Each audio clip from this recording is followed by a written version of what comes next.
Ew, gotta get rid of this old Backstreet Boys t-shirt. Tell me why. Because it stinks, boys. Tell me why. I've washed it so many times, but the odor won't come out. Tell me why. No, you tell me why I can't get rid of this odor. Have you tried Downy Rinse and Refresh? It doesn't just cover up odors, it helps remove them. Wow, it worked, guys. Yeah. Downy Rinse and Refresh removes more odor in one wash than the leading value detergent in 3 washes. Find it wherever you buy laundry products.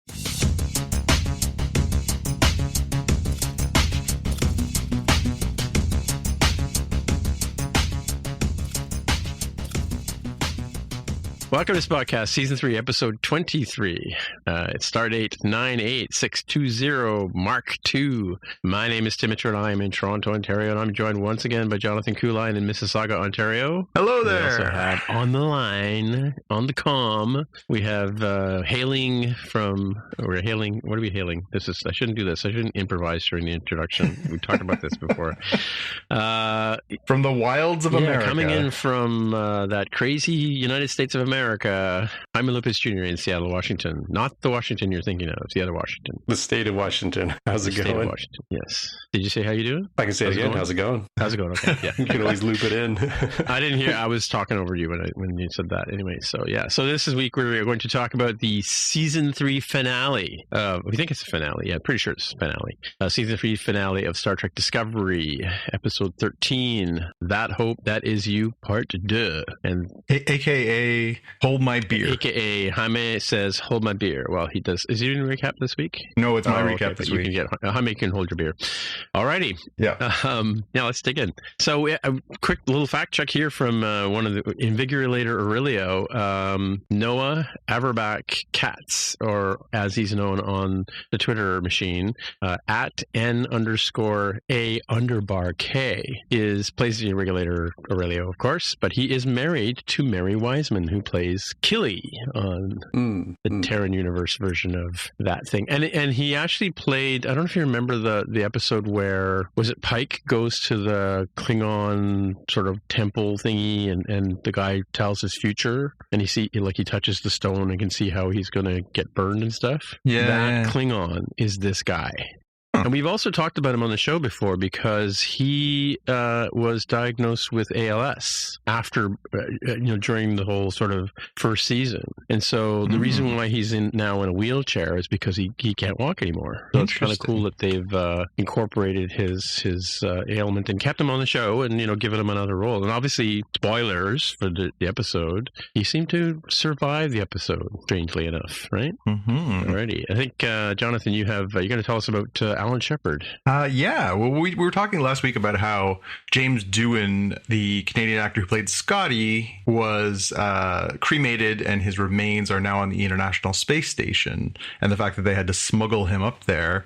And one of the things I had mentioned briefly was the fact that smuggling things into space is a fine tradition as far back as the 70s, and the fact that Alan Shepard was the first American in space, but he was also the first American to bring a golf club into space.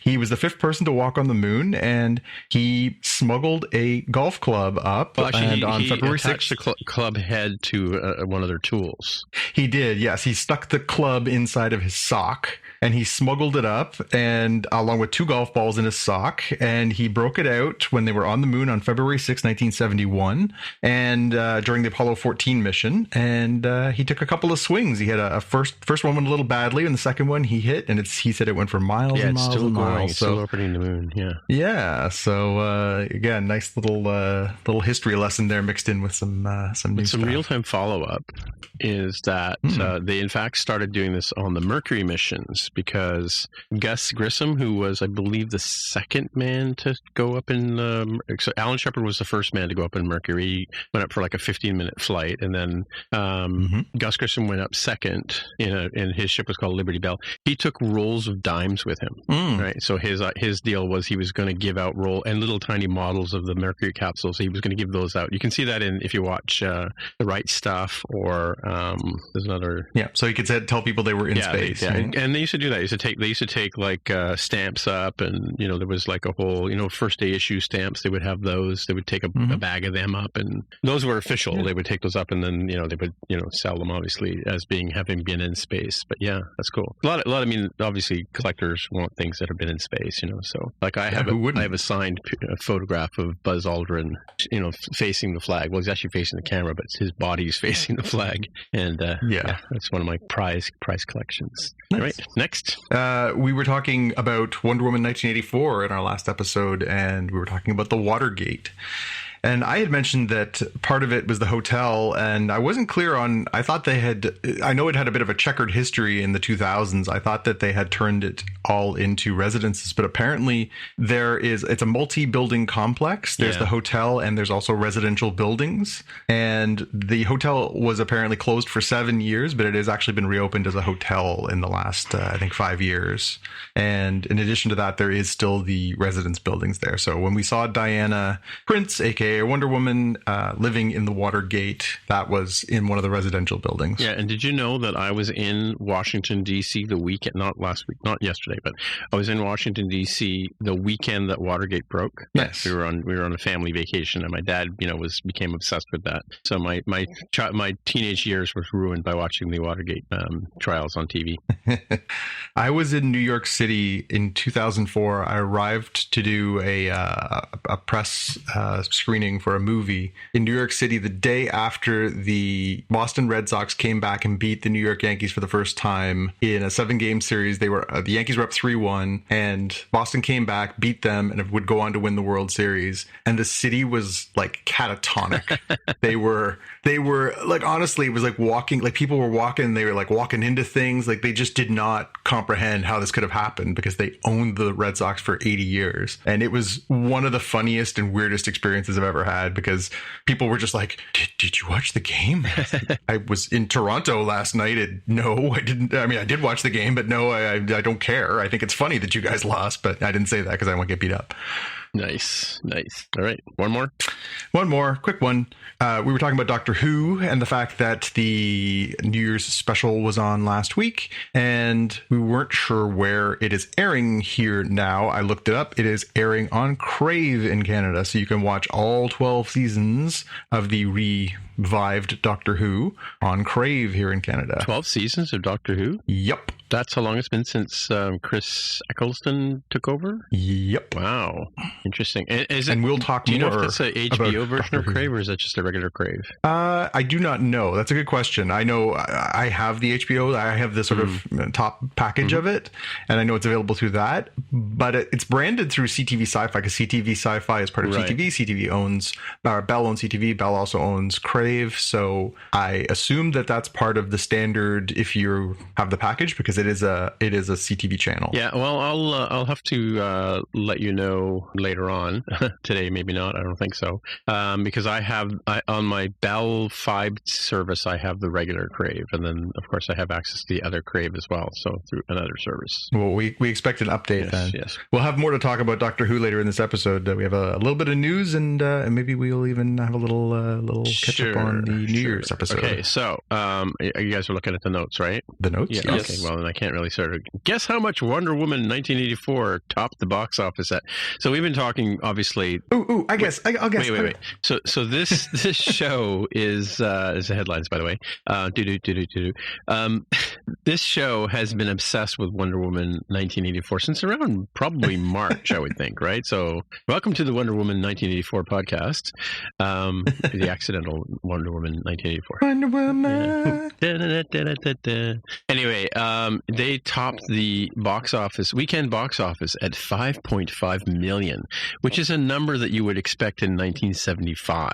Okay, so we should clarify that, though. That was in its second weekend. Was it? Oh. Yes, because it did come out in Christmas Day. Okay. Its grand total worldwide now is $118.5 million. Okay, better. total. Not billions or whatever. No, and I think it would have been, even if it had come out in at its original time without a pandemic and everything else, I think it would have been a stretch to make $1 billion, especially given some of the negative feedback. No, but I mean, legitimately, some of these franchises can make $1 billion. Some of them can make $2 billion. I mean, look at what the last Avengers flick made over $2 billion. But is that an American billion? Realistically, or a British billion? Well, it's an American billion. But I think the reality is this movie probably could have done 800 million US if it had been reviewed well and if it had premiered in IMAX and all the different deluxe formats that cost a few extra shekels and everything else.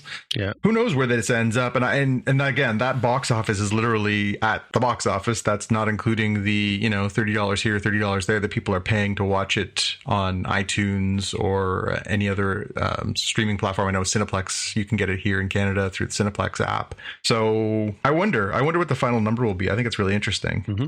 It's to be fair, it hasn't made as much as Tenet yet. So really, well, we took the piss out of Tenet a little bit when it came out because it was a bit of a flop that way, but it made more money than this. Well, but they did do theatrical presentations and like drive-in movies and stuff like that, right? So and hasn't it been available for not like this sort of home box office release sort of thing, right? Where they call home premiere. They didn't do that, but you've been able to watch Tenet for the last couple of months, right? Yeah, it came out in the theaters in August, and then it came out for video on demand and Blu-ray and 4K and DVD and all that stuff, I think, in the beginning of December. Right. So yeah, it's certainly available for a lot of different ways of consumption. Right now, they're listing the total box office gross for that at $362.6 million. Good. Now, it took advantage of the fact that it did come out during what is widely regarded as a lull in the pandemic in August, where things were not as precipitously bad as they have been these last month or 6 weeks, where things are really heating up in this second wave and things are particularly bad. And as you say, they also had the benefit of summer, so people could go to drive-ins and socially distanced circumstances like that. So, and again, that's worldwide too. There's some places where it hasn't been as dire as things have been here in Canada or in the United States or some places in Europe. So that does account for a lot of other markets contributing to that. Oh wait, I think I got my characters mixed up. Noah Aberbach or Noah AK as he called himself was the guy who plays Linus. Oh, yeah, okay. Yeah. So not the one I was thinking about, but we'll talk about him in a few minutes anyway. So anyway, but I think Jaime has an update on Roku. Yeah, and Quibi. So apparently Quibi, the now defunct micro chunk of content style streaming service that didn't last very long, is reportedly looking to sell its shows to Roku. And this might sound a little weird, but if you don't have a Roku, there is a Roku channel that has all sorts of free stuff, generally older material, right? That you would see, showing on your, over-the-air broadcasting network sort of stuff. So I guess this is something that could make some sense. I mean, I don't know how much money they're talking about here, but I could see where it would have something new for that free, supported by ads, sort of programming that they might have. So it's like the streaming equivalent of like, oh yeah, I just turn it on a channel and I watch, and whatever's on is on, sort of thing. Right. Cool. Well, I guess it makes sense. They got to make some money back somehow, right? Quibi? Yeah. Quibi was like way, way, way in the red on that. Right. Okay. Next one here is if you enjoyed the Star Trek Deep Space Nine documentary, What We Left Behind, the team that did that is working on a Star Trek Voyager documentary, and they're starting crowdfunding pre-orders in March. They've got the little video here. We have the link in the show notes. So those of you transporting at home, they've got a little video here with the special announcement from Garrett Wang, who used to play Harry Kim and who has a podcast with Tom Paris. I'm forgetting his name, is escaping me at the moment. I'm so bad that I know like the actual character's name and not the real actor's name, but they have a podcast that covers Star Trek Voyager. They go episode by episode and talk about their experiences and everything. But coming back to this documentary, I think that's pretty cool because it's kind of nice to see that these things are getting enough recognition from fans and etc. to get more of, give us more juicy details sort of thing. Help us, especially because it's been how many years now? 20 some years, 25 years maybe already since Voyager went off the air that kind of nice to reminisce. It's nostalgia time. Yeah, and I think the Tom Paris guy has 3 names. Like, if that helps you, one of those 3 names. Duncan is probably one of those. Neil, maybe. Yeah, Like Thomas Duncan Neal. yeah, something like that. I'm gonna look it up Yeah, here. you can look that up. Robert Duncan McNeil. Yeah, see? Robert I got Duncan one out of the Stevie 3. Parker. Yeah, we got there All right. eventually. So, Jonathan. Yeah, we were talking about Doctor Who, and one of the things that has come up this week, along with the arrival of the New Year's special, was the triannual discussion and debate. So it seems now that most doctors are usually only on board for 3 seasons. We are now looking ahead to a 12th or 3rd and final season with Jodie Whittaker, perhaps. There's a few stories that have been floating around out there, including one that we've got in our show notes here from Entertainment Weekly, where there's some reports that, you know, she's 3 and done, just like her predecessors. The last 3 doctors before her have all been 3 seasons and out. Really? So it'll be interesting to see whether that is going to be the case. It does make sense from that perspective. You know, it is a commitment, obviously, for an actor's career to play that part. Most of them, you know, 3 years is about right. And there's already, of course, wagering online as to who makes the logical sense, who would be the next logical person to play the Doctor. Is there a British actor or actress that makes sense? It'll be interesting to see if they choose to continue to break ground. Obviously, the last few Doctors, you know, we had an older Doctor for the first time in quite a while, and then we had a female Doctor, which was a milestone. It'll be interesting to see if they choose a Doctor who's a person of color, or if there's, you know, somebody who's an openly gay person or LGBTQ or something like that might be, you know, another sort of change of pace, or if they're just going to go back to, you know, standard middle-aged white dude. Yeah, I don't. It's odd because if I'm looking at IMDb here, and David Tennant did 60 episodes, and Matt Smith did 58, so they're close. Capaldi did 47, and Jodie's done 32 so far. So I mean, I know that British TV doesn't have the same number of episodes per season that we tend to have here in North America, right? Let's see, Eccleston did 1, 2, 3, 4, 5, 6, 7, 8. No, he did a few up to. Well, he did the whole first season, so that's 13 episodes. Yeah, okay, so that, like I said, that's unusual for Britain. Normally, they do 6 episodes on a show, right? So yeah, Doctor Who's actually sort of double-sized for all things being British as far as television programming. They've already mentioned, I think we talked about it in a previous episode, that the upcoming season of Doctor Who's going to be a little shorter due to COVID-19 restrictions and filming and all that kind of stuff. So it sounds like we're going to get a shorter season with her. So I think she'll be, you know, topping out at about 40 episodes. Right. I wonder, I wonder if that's the end. You know, it's always an interesting debate about, you know, what should the next Doctor have, who's the next Doctor be, all that kind of stuff. There was obviously a lot of buzz that they were going to go and choose a woman to be the Doctor this time, and you know, some people love her, some people don't, and you know, I don't think that's anything to do with her gender necessarily. I think it's just her performance. But it'll be interesting to see what they choose to do.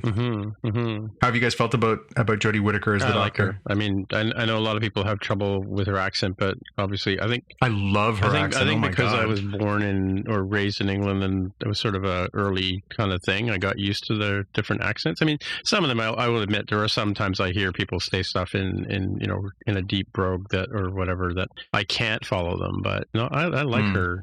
I think it's a Yorkshire accent, isn't it? Her Yorkshire accent kills me. It makes me unintentionally laugh all the time because it is so thick, and then it's so as well. delightful. Yaz has got quite a thick accent too. She's got a great accent, Yorkshire accent as well. Yeah. So. How about you, Jaime? Are you a fan? I am, but I do come into this in a weird sort of position where I didn't have anything really to compare to. I mean, I had known of like David Tennant as being sort of the by osmosis learning about Doctor Who sort of, or being aware of Doctor Who sort of thing to compare. But I hadn't actually, don't think, really watched him as the character. Maybe, you know, seeing a few minutes here and there while watching other things. So this is, and I did like Jodie Whittaker's take on the Doctor. Again, I don't have anything to compare to, but I enjoyed coming in as a new fan. I know we've talked about in previous seasons here on this show, but like the writing is kind of more of a problem than anything, where it's kind of hit and miss when it comes to the episodes. That's not her fault by any means, right? So you kind of have to look at it from that lens. But this is a rare opportunity for me to participate in the debates when they do select a new doctor, whether that's now or coming soon, of like Right, yeah. hashtag not my doctor for whoever the heck the new person is. And, and if they don't go with another woman, I could be like, what the hell? Every doctor I've ever known, which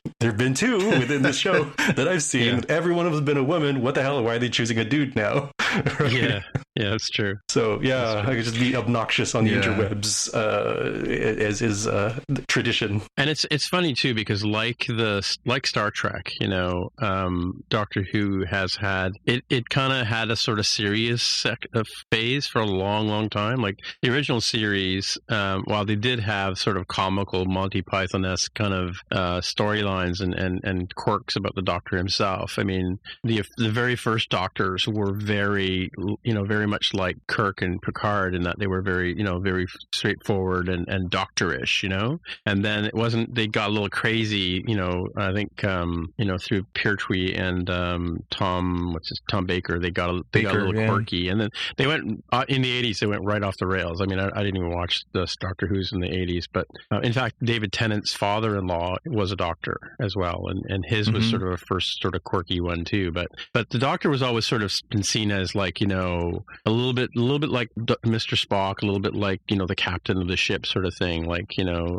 everybody deferred to his judgment, and it's only been in the last few years, like starting with Tennant, and Matt Smith especially too, they became really sort of goofy, which is quirky, I guess, right, is the thing. And Capaldi in his own way was quirky too, and people didn't get that. He was actually a punk musician, so you can imagine a punk musician being promoted to doctor. That's what you get, right? I don't know if he was in a band with Craig Ferguson back in the day. Did you know that? Or they played together. They knew each other from back in those days, right? But so it's interesting to sort of see how the Doctor has been played over the years. And just on a we haven't talked about the Christmas special yet, have we, on the show? Did we? Oh, it was a New Year's special this year. Yeah, the holiday special. Yeah. No, we haven't talked about it. I think we have that as a potential after Star Trek. We'll talk about so just a quick aside here, so that there's a whole sort of storyline here where the Doctor goes away. A little bit of spoilers if you haven't seen it, but she ends up in prison on a planet, and so her companions, normally there's one companion, but in this series there's been 3. And Matt Smith had 2, obviously, he had Rory and Amy Pond, but the 3 had to wait 10 months while the Doctor was gone, and so I saw a picture today of Amy Pond. Amy Pond famously had to wait like 20 years. Yeah, since she was a little girl, yeah, right? She was first met the Doctor when she was a little girl, and then she met him as an adult, like a young adult. And I think at some point, either she or Rory gets left on a planet for like millennia, Rory. Yeah. So yeah, there's some really interesting time warpy kind of things in Doctor Who, but just so the post was a picture of Amy Pond going, we had to wait 10 minutes. She goes, isn't that cute? Anyway, yeah. Moving on. Oh, look, it's me. It's you. Yeah. So forget everything I said earlier about the dude with ALS, because the dude with ALS is not the actor I was talking about. Kenneth Mitchell is the guy who plays Aurelio on Invigilator Aurelio. We all had to look up that word last week in the show, and he, spoilers, survives the taking over of Discovery, or the recovery of Discovery. But he's an actor that has ALS, and he's the one that played the white Klingon in the temple where Captain Pike goes to find out about his future and stuff like that, right? Right. So he's been in the show a number of times as Klingons, but this time he was playing as just a non-made up person. But yeah, and that's why they put him in the power chair, basically, because he can no longer walk. So it's kind of cool that rather than just moving on, as the title of this story says here from CBR.com, whoever they are. He's been his capability has been incorporated into the show, right? So yeah, and I looked it up. Noah Auerbach-Katz played Rin. He was the one who played Rin the Andorian. Oh, Rin, it's not Linus. Yes. Yeah, you're right. Sorry. Yeah. And he did play a Klingon, I believe, earlier too, right? Yeah, he's a Toronto actor, and yeah, he's played a few different parts behind masks. So is Tilly from Toronto? I don't. Mary Wiseman? Mandalorian? I think so. I don't know. That's a good question. I don't think so. We can look that up on IMDb while Jaime tells you another story about controllers and whatever. No, not controllers. You would think, given that Sony is in the title, but no, Sony, the big conglomerate, has more than just PlayStations. It also has the Mandalorian-like virtual set displays that has been mentioned, I think, a few times on this podcast, that rather than going sort of like traditional on-set or traditional green screen, they sort of did a mixture of both in The Mandalorian to quite really good effect. And it's kind of neat to see that this sort of technology is becoming presumably cheaper and better to use. Pretty convincing in The Mandalorian, and if it helps us get, presumably better quality television and movies, I'm all for this. Yeah, it'll be interesting to see how that evolves. Yeah, one of the things they talked about that I think is also echoed in the behind the scenes stuff for Mandalorian on Disney Plus is that one of the huge advantages over traditional green screening techniques is that you don't have to fake the lighting, right? Either digitally or there on the set of like, all right, well, they should be getting like a purplish light. It's like they are getting a purplish light from the big screen, the big TV screen that's shining light on them. So it's it really helps for that immersion and realism factor at a cheap level too. They talk about like they're just playing like a big video game scene on the screen and try to get that to match up with the physical set that they have in the immediate vicinity of the actors. Yeah, it's amazing those LCD panels that we've been seeing over, like the sort of, we start off with a Jumbotron, which is big giant light bulbs, right? And to these like LCD panels, which are, when you stand right on top of them, you can see obviously that they're RGB light sources, but when you're standing back, they obviously, bands like U2 can have a big giant, screen behind them and fabulous light shows and stuff like that. And it's amazing to see how they filmed The Mandalorian. Have you seen the making of The Mandalorian, Jaime, yet? I've seen Disney? Maybe 2 or 3 episodes. I don't remember how many there are in the making of series. Yeah, there's one entire episode about that circular LCD panel that they work within, right? And how they build ships above, and so they get the sort of the camera angle always looks like it's like when they're standing on a vista, they're actually just standing in the middle of the set, and the planet surroundings is just projected onto this big screen, which is really cool and interesting. I just a little bit of a sort of humble brag. I had an idea like this when I was in university to do something like this with slide projectors, but of course I never actually made it. I just drew it. But because I thought it would be cool to be like immersed in a space that you're not actually in, right? And I don't know if you've ever seen, but I think Disney did this. They had a 360 camera, which was like it would be in the, like they would put it in a parade, and it would go down the middle of the street, and it would just it shot up like the camera pointed up, and it hit kind of a parabolic dome, and it would film everything in 360 on one shot, like one piece of film, and then they could project that again, right, when they were through with the reverse mirror, right? So it'd be like you could sit in a theater, and the 4 walls around you would be projecting the entire sort of 360 kind of experience, right? Yeah, cool stuff. Yeah, I've always sort of wondered if I always thought it would be cool to be like immersed in an environment. This is long before VR headsets and stuff came along too, which is cool. At 1800 nits, just like Apple's Pro XDR display. Nits is the measurement of light for those of you driving at home. All right, next, Jonathan. All right, first we'll do a real-time check in. Okay. Noah Averbach-Katz played Rin. Yeah. He is American. He is from L.A. He was a Juilliard classmate of Mary Wiseman. That's how they met. Oh. And one of their fellow classmates was also Mary Schieffo, who played the Klingon leader, the mother, in the first couple of seasons. Yes. And apparently they've been married since 2019, so they must have met here in Toronto or cemented their thing in Toronto, I guess. It sounds like actually they have been together for a while, because it says he helped her audition for the role on Memory Alpha. So apparently his mom is a huge Trekkie, and so he was going to Trek conventions and all that when he was younger, and then the two of them were actors. She got up for the audition, she got the role, and then he ends up getting on the show too. Apparently it's a great Memory Alpha's fun sometimes. It says Averbach-Katz runs a Dungeons and Dragons campaign for Discovery cast members including Anthony Rapp, Emily Coots,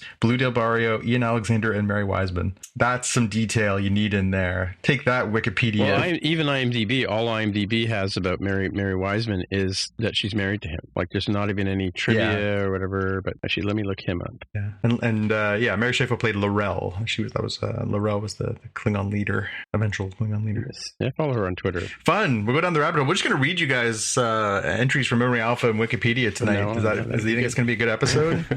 All right. I'm going to move on to my next bit of news, which is we got some news today from Deadline.com that Kevin Feige's much quiet Star Wars project has apparently got some talent added aboard. So amidst all that news that we got before the holidays about Disney going bananas and putting all these TV shows out, and they announced the Patty Jenkins Rogue Squadron movie and all kinds of good stuff, they never really talked about what's going on with Kevin Feige's Star Wars project. Obviously, Kevin Feige is the executive producer behind the Marvel Cinematic Universe, the largest grossing franchise in the history of film. And he is apparently going to bring on board the person who is the writer of the Doctor Strange and the Multiverse of Madness film that is coming, and also the executive producer on the Loki series for Disney Plus. His name is Michael Waldron. He's going to write the Star Wars film that's being run by Kevin Feige. Now, they still haven't talked about what it's going to include. They haven't really said, when it's going to be said, who's going to be involved, but it sounds like they're pulling out the stops. And, this is somebody that Kevin Feige would obviously be familiar with, given his work in the Marvel Universe. So I think this is an interesting one to keep an eye on. It could be really good. He's Waldron's an Emmy Award-winning writer. Again, he's worked on big projects. He started his work on Rick and Morty. That's where he won his Emmy as a writer for some of the work on season 4.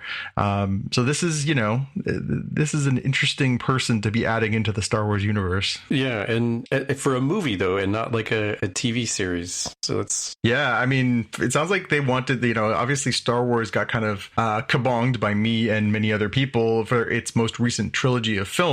The fact that it was a little sparsely connected in the way that it probably should have been planned out. Whereas Kevin Feige somehow managed to link together 23 films of Marvel films so that they all make cohesive sense, more or less. And that, I think, is what Star Wars really needs more than anything right now, is somebody who sees the big picture, isn't just thinking about one film, is thinking about how to tell an overarching big story. So it'll be really interesting to see if he can bring that magic touch to the Star Wars universe. Yeah, cool. Yeah. Faux show. Well, speaking of the Marvel Universe, the link I have here is everything you ever wanted to know about WandaVision, but were afraid to ask. And interesting because for me, I didn't even know these guys were like a couple, but, of course we're talking about, Vision and the Scarlet Witch. Thank you. So it's cool that this, where does this take place in the MCU? You could ask yourself, well, it takes place after Avengers Endgame, which a lot of people seem to know.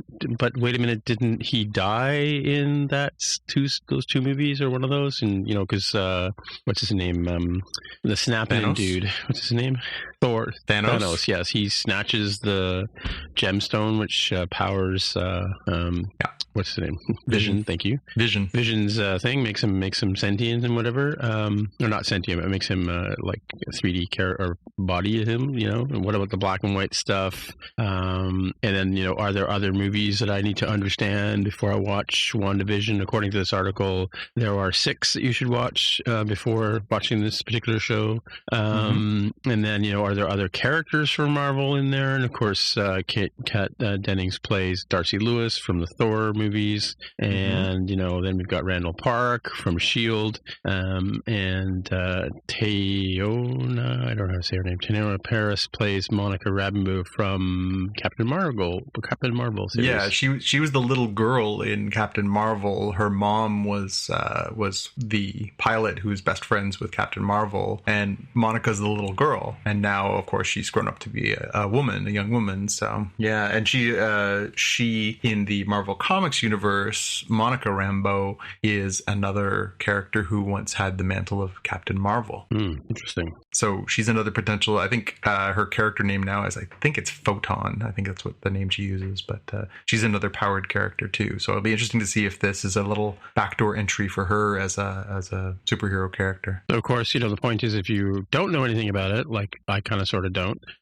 then you could check this article out to get some sort of points about what to sort of come into this series with. And maybe you don't read this article. Who knows? I mean, maybe that's the thing too. But yeah, so that's WandaVision Wanda and Vision, or WandaVision, not the Korean boy band. No, the British boy band, right? That was One Direction. Division? Oh, same thing. K-pop, right? That's it. Alrighty. Well, we've arrived. Here we are. Finally, the end is near. End is nigh. This is the part where we're talking about Star Trek Discovery Season 3, Episode 13, That Hope That Is You, Part 2, formerly known as Outside. So take it away, Jonathan. Yeah, we once again got thrown the curveball of the misleading name that we wondered from the very beginning that there was a Part 1 and there was no Part 2. So we did get our answer that this is the conclusionary Part 2 to the first episode of the season. And we start off inside of the holodeck where the formerly child who has been stranded Su'Kal has been living, and things are not looking great. We've got Culber and Saru inside there with him, and they are starting to show some pretty advanced stages of radiation poisoning. They've got scars on their cheeks and sort of open sores, and things are looking pretty bad.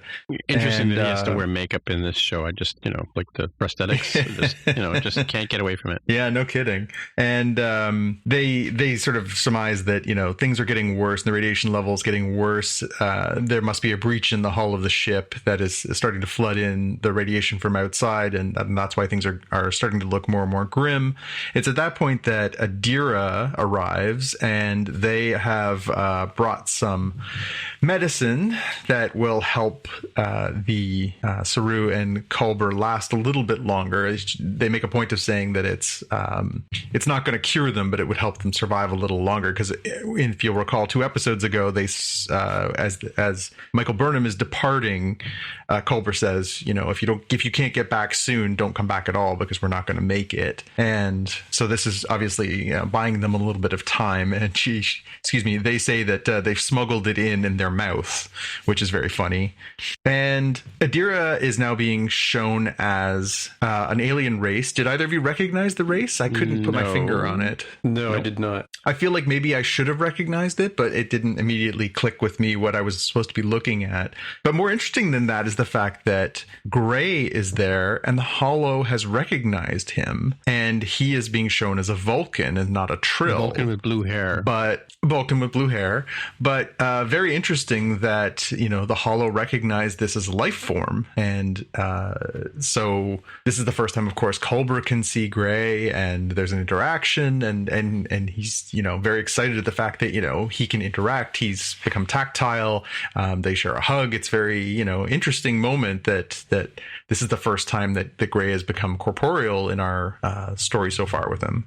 We get back to what's happening at Federation or Starfleet headquarters. The Viridian is outside of the shield, and they are blasting as hard as they can with everything they've got, trying to blow a hole through it.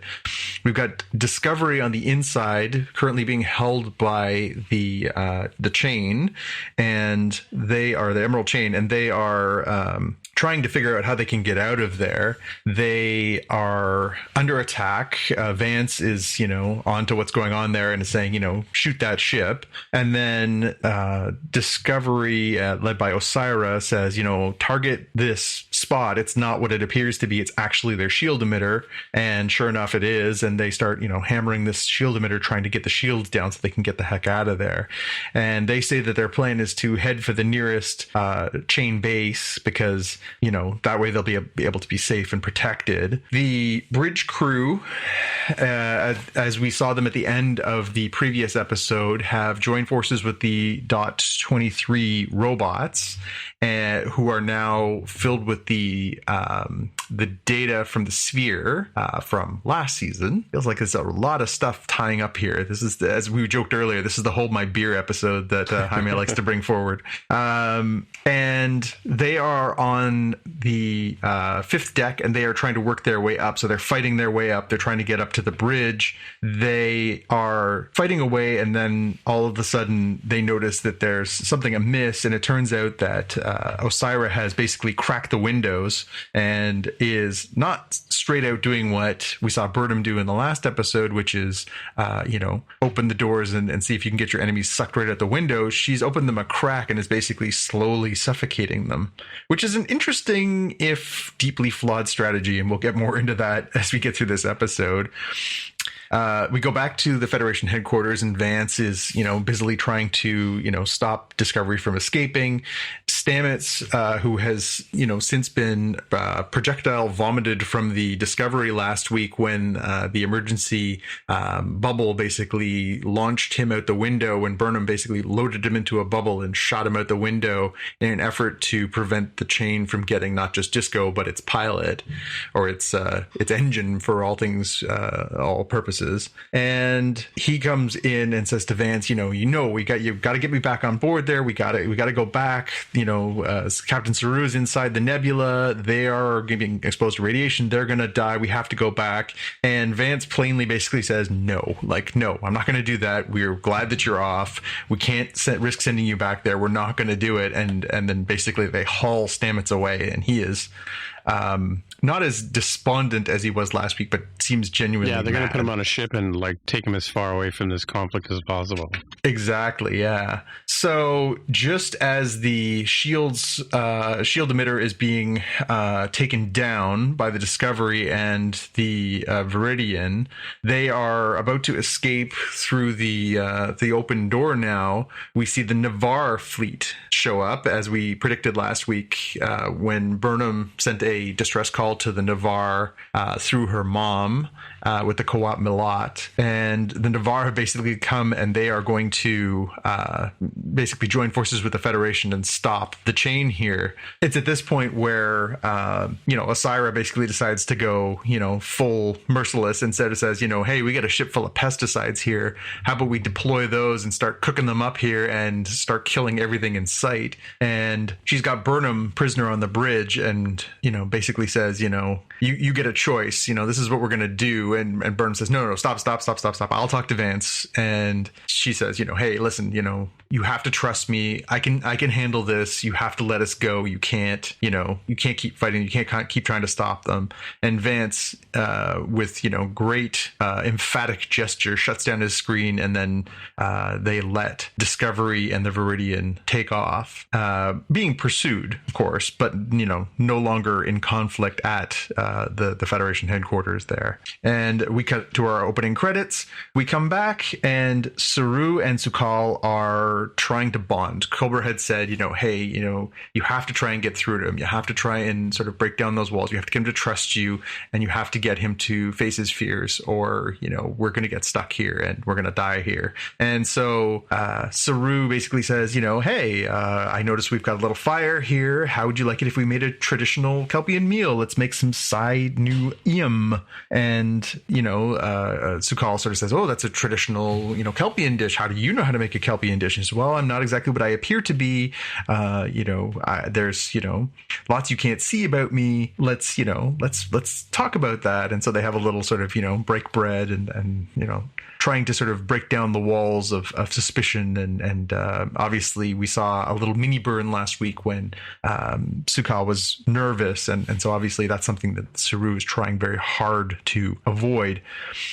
We go back to Discovery inside of the sick bay. Aurelio is there alongside an imprisoned Book, who is strapped down to a table, and he's got Zara, the ne'er-do-well frozen-handed man, right-hand man to Osira, and they're basically saying, we're going to apply this neural lock, the same thing that they put onto Stamets a few episodes ago, that will basically, try and take over his mind. But since Book is an empath, apparently it'll be incredibly painful. And Zara basically sort of says, we're going to do this. Aurelio says, no, I can't do this. I can't do this in good conscience. I can't do it. And Aurelio appeals to Osira, says, listen, I've seen you do good things. You spared me. You can't do this. And we finally see Osira fully turn on Aurelio. And we saw a little bit of it last episode where she sort of says, you suck it up, Buttercup. This is what I do. This time she flat out chokes him down. She wraps her hand around his throat and says, if you ever disobey me like this again, I will make sure next time I choke you that you will not wake up. So a pretty nasty turn that I think Aurelio did not think she was capable of, but clearly I think we knew she was. And then of course, once he's down, they do fire up this neural lock, and it's an agonizing pain. Book is clearly extremely distressed. And so then we cut back onto the holodeck. We're going to get a lot of cuts here, folks, so hang in here. We go back to the holodeck, and Su'Kal and Saru are talking, and every time they start raising the subject, Saru starts raising the subject of outside. He said, I don't want to talk about outside. Outside's weird, and the Federation was supposed to come from outside, but they why didn't they come? Why couldn't they come? And it's at this point where Saru sort of says, hey, I got to be honest with this person. And so he explains, this is the circumstance. There was this event, the burn, that made it very, very difficult for people to travel, and that's why they couldn't come, and that's why we're stuck here. And it wasn't nobody's to blame. Nobody was trying to deliberately leave you here. And nobody knew. We were just trying to sort of deal with this. Back to the Discovery. We have Osira torturing Book, and she basically has Burnham there and sort of says, okay, this is basically you're down to it. You've got 30 minutes left till all the air is out of the fifth deck and all of your crewmates are dead, or unconscious, that is, and an hour till they're dead. You've got your friend here, clearly your boyfriend here, who is being tortured out of his mind. And Burnham sort of finally says, okay, listen, okay, fine, I'll convince him to do it. I'll convince him to help you try and get the spore drive going. Just let me talk to him. She gets alongside Book, and at that point she basically flips around and activates the quarantine protocols, which would seal a force field around the bed, which is weird because it's around the bed, but it also exposes the door. So they're on the side with the door, and Osira and Zara are on the side inside. To me, that didn't quite click. Seemed like a bit of a weird camera angle, but I didn't quite understand why they were in a quarantined area, unless it was supposed to be that Osira and Zara were in the quarantined area. Oh, that could be. But either way, this person has, mega COVID, so seal them off in that area, and you can still space COVID. The doctor can still go have their coffee, right, while they have some time to think about what to do. Good point.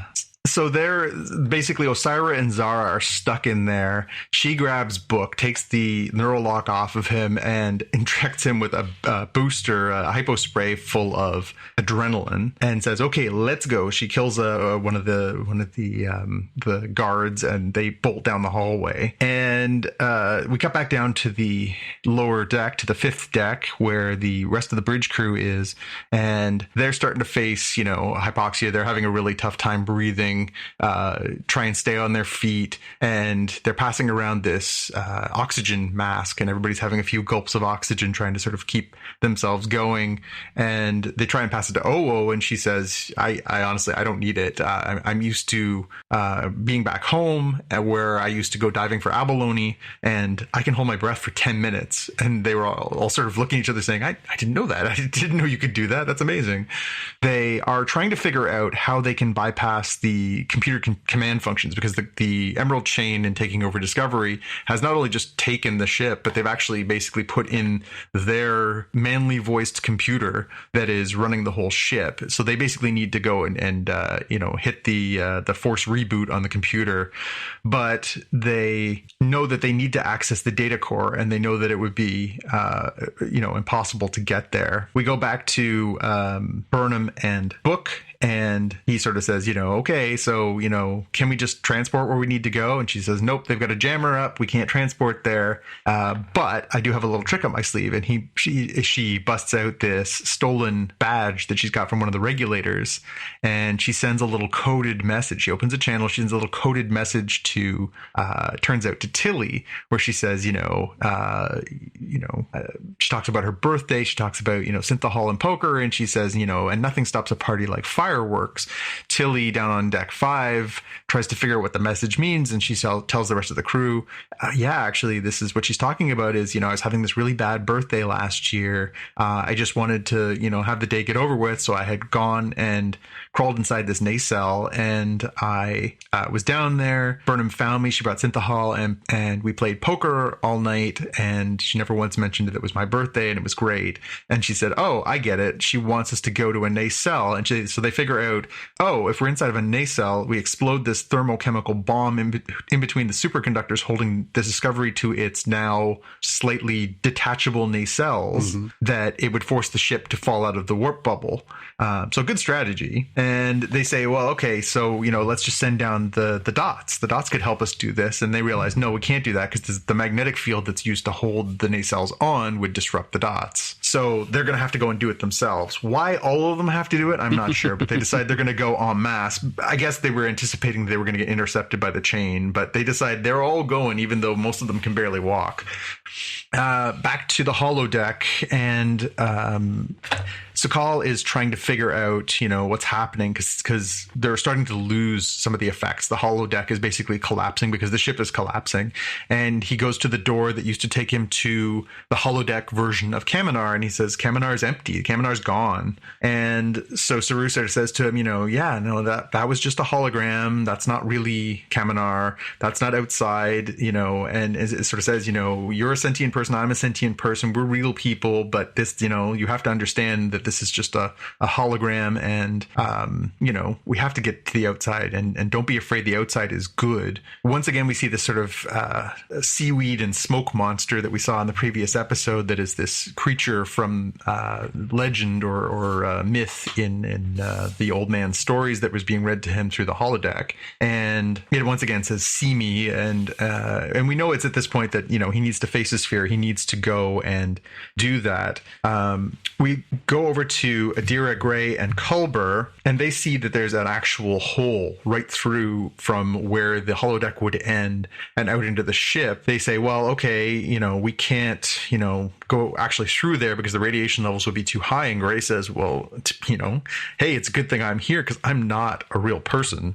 I can walk right out of here and take a look around. But he's still a holographic projection. He is, but that doesn't diminish who he is as a spirit, right? Okay. So he would become not visible if he stepped outside. So theoretically, he should have stepped outside and reverted to being a Trill when we looked at him, because he wouldn't be a Vulcan because he stepped outside. Wait, you're that's applying a little continuity. Logic to Star Trek now? I am. So theoretically, if he steps outside of the holographic environment, what we should have been looking at is Gray as he would appear previously, which is as a spirit of his Trill self. We did not. He still remained a Vulcan when he walked out. And he goes out, looks around, sees that the ship is in terrible shape and that is basically on the precipice of collapse, walks back in and sort of says, things are bad. We have to get out of here now.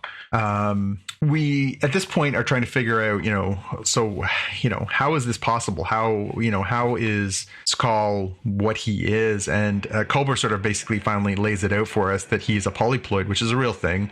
A polyploid is a person whose genes are affected when they're a fetus, and it changes their genetic makeup at that point of development. And because he was exposed to the radiation, because he was on this planet, that he's connected to the dilithium, and And Adira supposes that because a dilithium, which again is a hypothetical element, has this subspace component, that Su'Kal's screams can resonate at the same frequency as the dilithium. And when he saw something so incredibly scary 125 years ago, that resonance that he can hit because of his genetic mutation, that's what caused the burn. So we finally have it definitive. I mean, we knew from episodes previous that this was the case, but we finally have a Star Trek science babble explanation for how this was all what happened. Right. And Culber says, this isn't a permanent, genetic defect that is going to haunt him for the rest of his days. We just need to get them the hell away from this dilithium planet, because if we do, that should end the threat that there's going to be a second burn or a third or a fourth or whatever. And back over to Su'Kal and Saru, they're looking around and they realize that the hologram of the elder, the teacher hologram, is gone. And it's at this point where Su'Kal starts to sort of realize, okay, things are changing, things are going in a certain direction, and it's time for him to go through the doorway and face the fears. I think the thing that scares him the most, where this monster comes from and where it's been leading him. We cut back to Discovery, and the bridge crew is trying to sort of hold itself up and meander down this hallway without passing out. And in the end, just one person after the other is just losing their legs. They've got nothing left. They just don't have enough oxygen.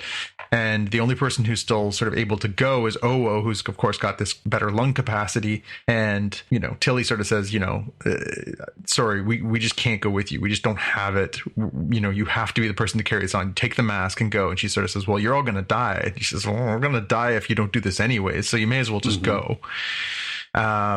At this point, we cut over to Burnham and Book. They are trying to evade the Emerald Chain troops, and they go into the turbo lift. I wrote down, into the turbo lift, Flyboy.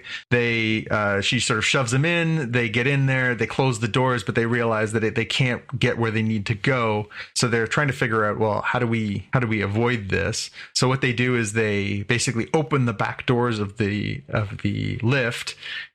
Book stands around the corner. She goes up on top, and when they open the doors, they start, picking off the troops and sort of fighting back. And we get a really interesting look that we don't really get very often of sort of what the turbo lift shaft / open space looks like. And we talked about that in a previous episode, sort of, what a pain in the arse it must be on that ship to go from point A to point B in a turbo lift. And we see, it's pretty complicated. Like, these are not quote unquote elevators. These are basically like shuttlecraft that take you from point A to point B. And so they're shooting and they realize that they're probably going to get overrun. And it's at this point where Burnham sort of says, I have an idea. And she jumps right off the back of the thing.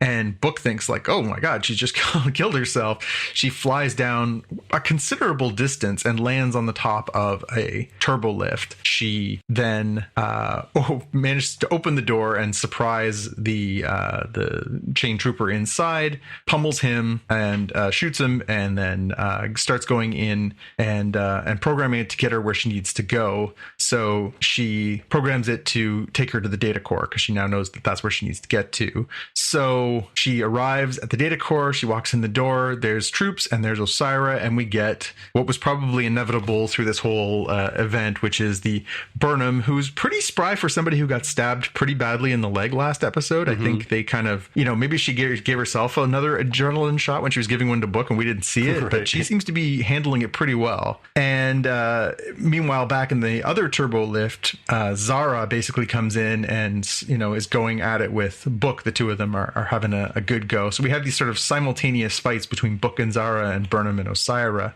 We go down to the nacelle where Owo is trying very hard to get herself down there. She needs to get this bomb planted so they can try and knock themselves out of warp. And she manages, while she's gasping for air, she manages to get this bomb planted. But as she's trying to get herself out of the blast radius, she is just struggling. She just can't do it. She basically gets to the doorway and then hits the floor. And at that point, one of the dots is there. And the dot, basically says, you got to get up. She says, I can't get up. And then it starts to drag her away. And then boom, we cut to the outside of the ship. And sure enough, exactly what they intended to happen happens.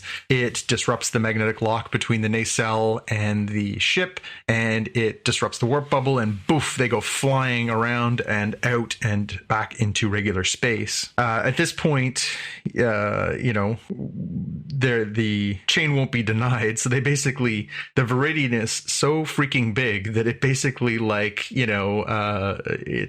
Jonah and the whales them and basically opens up its giant mouth and scoops them up and wraps itself around. So they are inside the Viridian at this point. We go back to the fight between Book and Zara is sort of saying, he's got him pinned down. He's got him on the edge of throwing him down into the turbolift shaft. And he says, who do you think's going to make a bigger splat? Me or your stupid cat, basically. And, as we know, you never mess with cats. Right. And a Book responds with, she's a queen. And he flips Zara out. And Zara, not only does he fall, but he falls and he pings off one of those things just to show you that he hit something really hard. So Zara is toasted. We go back to the fight between Osira and Burnham. And Osira is proving to be is superior at this case. She's, she's stronger. She's, basically working in, and she I have a question just before we get too far down this thing. Yeah, go for it. So we have this big giant cavity inside Discovery, and there's all these turbo lifts moving up and down and left and right and whatever, right? Yeah. There's nobody on the ship. Where are the turbo lifts going? Well, maybe the troops are all, using, well, that's the one we saw the troop that was inside. Where are the other ones going? I don't know. And how many are there? Yeah, and it's very similar to what's that Mike and Sully movie with the Monsters Incorporated. It's like the Doors and the Doors. Yeah, it's like there's I'm often amazed at how much free space there is in these giant ships because they went to moon in pretty much like a phone booth, right? Yeah, no kidding. So we go back to the fight between Osira and Burnham. Osira is basically winning the fight. She is pushing Burnham into this wall inside the core, and of course it's the core. That's that metal stuff that we engineered metal. Yeah, it's made through that like manipulatable metal product that they've been using. I can't recall the name they used for it. So Jaime, do you remember what that was? Material, I think. Programmable matter. I think maybe is what they called it. And so there's this sort of wall of programmable matter, and Osira basically pushes Burnham into the wall, and it's it's like goo almost, and it basically she gets absorbed into it, and Osira is just Simpson into the into the bushes. Yeah, exactly. So it's a great meme there. Yeah, she gets sucked into it, and Osira just sort of walks away and dusts her hands off and says, "Well, that's it for you. And, you've been assimilated by the wall. You're toast." And then we start to see the wall sort of shimmy a little bit, and Osira looks at it, and next thing you know, this blaster pistol basically sticks itself out, and 3 shots out, bang, bang, bang, and Osira takes a couple of shots, and she is dead. Burnham basically wastes no time. She jumps over, she switches a couple of 8-track cassettes, and next thing you know, it's time for the 2001: A Space Odyssey when you reprogram the computer with the big giant chips. Yeah, absolutely. Like it was not exactly like rocket science. We'll put this one here, we'll put this one here, and good. I always think when I see things like that, that'll be a challenge in one of the video games that comes out, right? Yeah, really. They so that effectively does the reboot. You hear the sort of menacing, manly voice of the computer for the Emerald Chain, and it starts to and it turns into the nice, friendly sphere data voice of the computer now.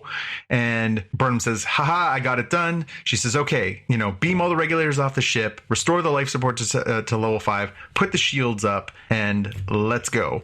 We cut back down to deck 5, and there we see that the crew is sort of, oh, hey, we can breathe, we're alive. And we see Oo, and she's alive. And then we look and we see the Dot robot that had helped get her out, and it's looking pretty damn dead. It's, blackened and looking very unhealthy. No lights are on, and so we're supposed to assume this thing sacrificed itself to save Oo.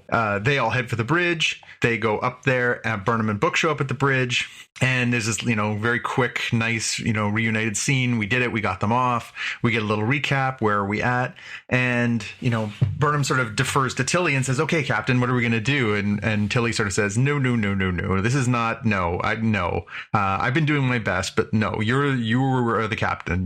We need you to lead us. We need you at the con. Which I don't know. I struggled with this scene a little bit, just the whole, the quickness of it. And I guess in that moment, we're supposed to assume that Burnham just sort of says, whatever, let's just get this over with and get it done. But she does sort of take the reins pretty quickly, and the rest of the team does too. Yeah. So kind of a bit of a weirdly quick transition from one to the other, given everything we've gone through. And the fact that Tilly did get her people, she did carry out the plan, and she did, do that. It was just kind of strange. It was a strange turn that quickly. So the plan is, okay, let's eject the warp core and blow it up and get the hell out of here. And Aurelio, who is still alive and on the bridge, basically says, they beamed all the regulators off. But somehow they kept Aurelio there. Yeah, that part's a little sticky. He's also. not a regulator. He's an invigulator or whatever you called it. That's right. She should have specified. That's it. That's the difference. The regulators are the guys with guns. He's an invigulator. So yes, some literal sphere data computering there. Anyway, Aurelio has basically turned onto their side and says, hey, I'm a scientist. I have a theory. The theory is, because Book can speak to life forms, because he can communicate with them, I think he can speak to these spores. I think he can be the engine for us to get to where we need to go. And, they're going to try this. This is their escape plan. We go back to the holodeck on the Dilithium planet inside the nebula, and Su'Kal's scared, and you can tell that he's scared, that he's got to finally face his fear. And he gets a nice little sort of rah-rah speech from Saru saying, it's okay to be scared. It's okay. Like, we'll be with you. We're not leaving. We're here with you. Don't whatever you do, don't scream, kid. And Gray is also scared. We get a nice scene with Gray where, he sort of says, I don't want to go back. I don't want to go back to being invisible. I don't want to go back to not being a person. And, Culber sort of says, we know now. We know you're here. We know that you're real. We'll figure it out. Don't freak out. Just because the hologram's turning off doesn't mean we don't think of yours not being here. Like, we'll figure this out. So again, a nice little thread to carry over into the next season. We get this scene where they, finally do go through this mysterious door that was so scary for Su'Kal, and he walks over, and the controls on the deck basically go from a child-sized hand to his adult hand-sized, and obviously indicating last time he used it, he was a little boy. And he, in Kelpian, says, "End program." And at that point, all the holograms disappear, Gray disappears, and we're left on what appears to be the bridge of the ship, where there are the now basically desiccated remains of the rest of the crew, including his mom. And it's at this point where he says, I want to see the thing that scared me before. And we see the hologram basically play out the interaction where he came out of the holodeck previously and he saw his mother's death, where she sort of says, you have to go inside. I told you to stay inside. Don't go out, don't come back out here, because she was trying to spare him the sight of that. And when he sees her fall and her die, he's so upset, he lets out this scream, and the scream, of course, is the cascade that caused the burn. So we know that the burn was, we already knew it was him, but now we know what the incident was. It was his anguish at seeing his mom die. Which we could have figured out too, yeah. Mm-hmm. Yeah. At this point, he sort of turns around and he realizes, everybody's back to who they were, and he sees Saru as a Kelpian and not as the holographic projection of as a human being. They, sort of put their big Kelpian foreheads together, and he realizes, I'm not alone. I have, you are a real person. I'm a real person. This is outside, and outside is okay. So it's a nice sort of resolution to this sort of angst that this young man, or 125-year-old young man, is feeling. Back on Discovery, and we've got Book transported down into the spore drive. He says he's going to give it a try. He's going to try and pilot this the spore drive, and he drops this little interesting information where he says to Burnham, I'll have to tell you one time about the real Cleveland Booker. I'll have to tell you sometime about the real Cleveland Booker, the person whose name I took, and how I'm trying to sort of carry on his legacy. So that's another interesting thread for us to carry forward. Wait a minute. Burnham, if you're not Cleveland Booker, who's Cleveland Booker? They planned, they drop the warp drive. They basically set it out. We see the drop. I thought it was particularly funny that and we've seen warp ejections from starships over the course of history of Star Trek. I thought it was very weird that it like clangs off the walls a few times. Doesn't that seem a little dangerous? It basically clangs down this shaft out into the open area of this giant bay inside the Viridian. Then there's this sort of tense moment where Burnham says, okay, now jump, please jump. And, we're waiting for this sort of moment of communion between Book and the spores. And then we see an external shot of the Viridian, and the Viridian basically just goes kablooey from the outside, just absolutely pasted. And then we cut and we see the view of the Navarre and Federation fleet, Starfleet, who have backed off, who are sort of watching this thing just go up in flames. And we're not sure if they got out or not, although I think we know.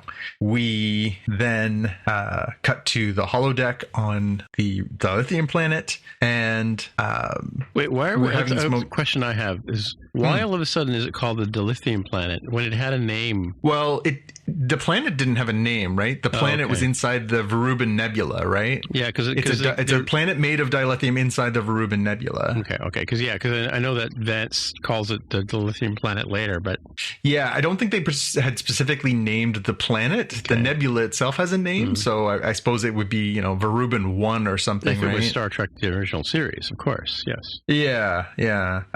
So we're back onto the holo ship, and there we see Su'Kal watches the holo of his mom, and his mom has recorded this before she was, significantly ill, and saying, thank you for coming to whoever this is that rescues my son. Again, stolen from 2001: A Space Odyssey. Just got it.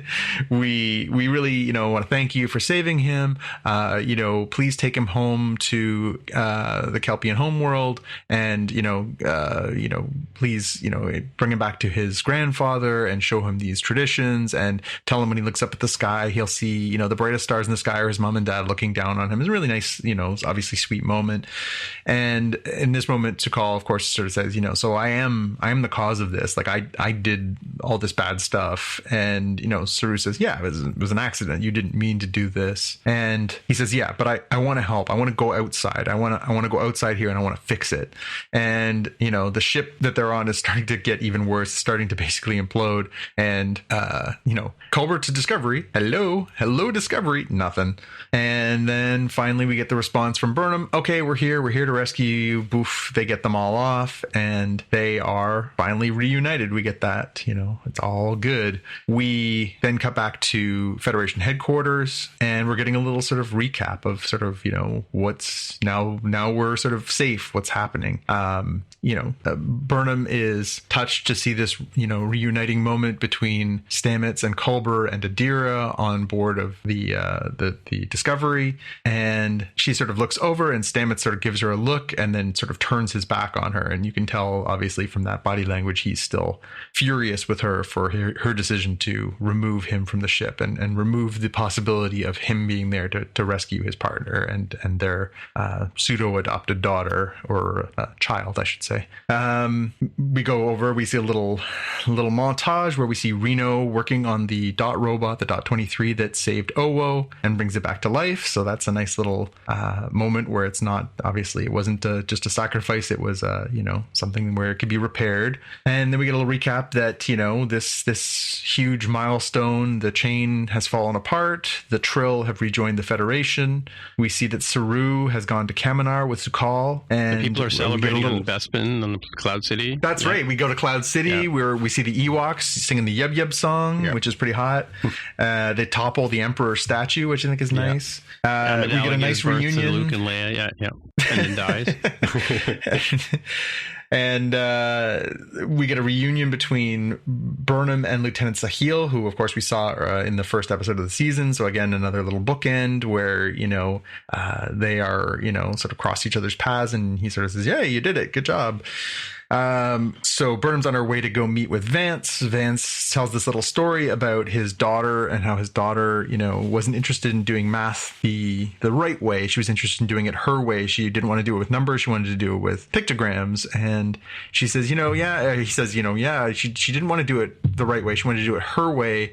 And somehow it worked. And, I stood here and I ripped into you for doing things, about doing things the right way, but you did them your way and your way worked. And, I can't argue with the results. It worked. Not exactly the most Starfleet thing I've ever heard, but sure. Yeah. And he basically says, Saru is on Kaminar. It's time. You need to be Captain Burnham. And she says, well, I'd really rather wait until Saru gets back. I'd really rather, obviously have that conversation with him. And he says, sorry, but we're now mining that dilithium planet, and we're not, obviously worried about dilithium going kaboom anymore. We need to get dilithium to some of the outer planets, to some of the outer Federation worlds that have been so isolated for so long. I need your answer right now. And then we, of course, cut back to Disco. We see Burnham walking the halls in a crisp new set of uniform, and which is just replicated. And she walks onto the bridge, and the whole crew sort of basically lines up, all in their nice crisp new uniforms, and she plunks herself down in the command chair. And of course, they show all the faces, and of course Stamets is like, oh, okay. Yeah, he seems sort of grudgingly happy for her. Again, I think obviously there's a reckoning coming next season about that fractured relationship. But she sits down in the chair. She gets a big smile on her face. And, as we had the funny conversation earlier in this season where Tilly and Saru are trying to figure out what's the catchphrase. What do I say when I want the team to go? Is it engage? How do I do this? And she sits down in the chair and says, let's fly. And poof, off they go. They're going to go bring dilithium to the far reaches of the Federation. And and then the final theme comes up, and the theme is the classic Alexander Courage end theme from the original series. Once again for the finale. So man, talk about a hold my beer episode. Holy moly, they packed in a lot of stuff. Jesus. That was a lot. So hopefully I did it some justice. You forgot about the Gormander. I did. I put the Gormander at the beginning. I figured that was a bit of an extraneous point anyway. Well, we talked about it on previous show where we had these big giant sort of lionfishy things floating around that nobody mentioned. And of course at the beginning, and they did actually bring it back. In the beginning they have this big whole long, 2-minute long description of what a Gormander is, and as it disappears into the holodeck. So the biggest question I had was if Burnham's the captain at the end of this episode and Saru isn't there, I assume we can say that if he comes back, he would be the first officer, although I think it's really weird that he wouldn't be the captain again. But who's the first officer? Yeah, that's a good question. I don't Ensign Tilly, clearly she's the most qualified, right? As an ensign. Nielsen, maybe? Well, I'd almost put my money on Owo because she sort of rose to the occasion in this episode too, right? But she was talking. Here's the thing: she was talking about the fact she could hold her breath for 10 minutes, right? So I don't know about you, but when you're holding your breath, can you actually speak? No, but I think what her point was, she basically says, I have been holding my breath for the last 10 minutes. Yeah, because she said they used to do the deep diving sort of thing, right? So, Yeah. But I think what she basically says, like, up until you made me speak, I had been holding my breath. Yeah. By the way, you guys are both watchers of Arrow, right? Mm-hmm. So Janet Kidder, who plays Osira, was Mayor somebody or other in Arrow. There was a big debate between, I found the picture online. Where'd it go? It was on the Safari.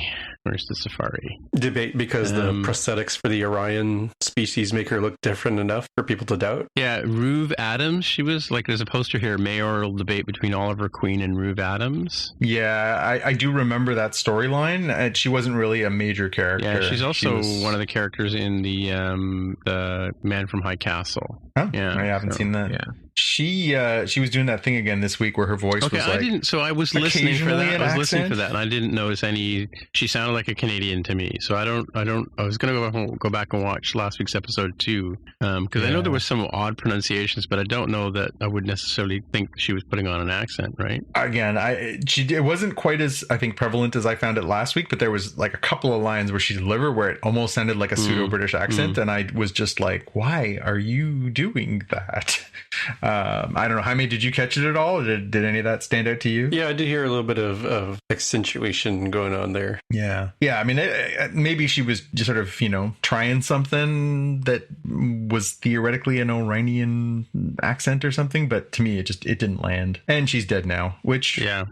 whatever. Which is interesting that they've already got her the year of her death on Memory Alpha, right? I was just looking at her page. We talked about it last week. I was of the opinion that I think, it's one of the issues we talk about comic book movies and about, sci-fi movies in general, is that there's an awful predilection in a lot of places to killing villains in a 2-hour movie or in a single season, where it's basically like, this villain is the all-powerful villain, but they're dead by the end of the season.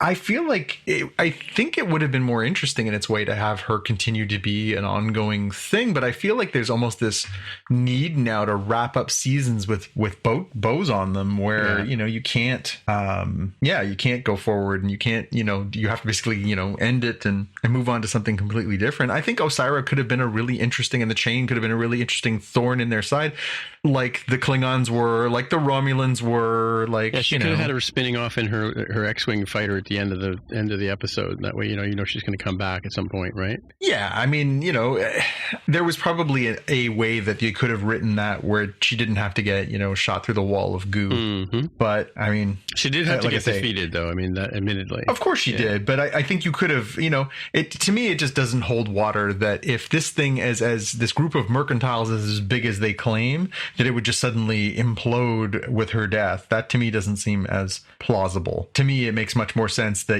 she dies, someone else takes her place, because it's basically a militaristic mercantile organization. Yeah. And of course, there would be the next person to rise up and take the power when the vacuum is there. That's how that works in crime syndicates, right? Like, crime syndicates don't just go away because one person is the dead. Next in line steps up and he's now the one, right? Yeah, to me, that seemed like a bit of a convenience, which, then it's possible they could always write it back as, well, there are remnants of the Chain out there, or however they want to do it. Or again, maybe they'll just be a new big bad for next year. But I feel like that was just maybe a bit of a missed opportunity. And I thought she was an interesting villain, and the Chain as this sort of large entity was a potentially good foil for the Federation for longer than just so I was thinking too, like, 10 episodes. So now they're going to have this, Discovery's going to take like a couple of skids of dilithium to various places around, and how are they not going to run into another Zara, right? Like, how are they not going to run into like some sort of piratey,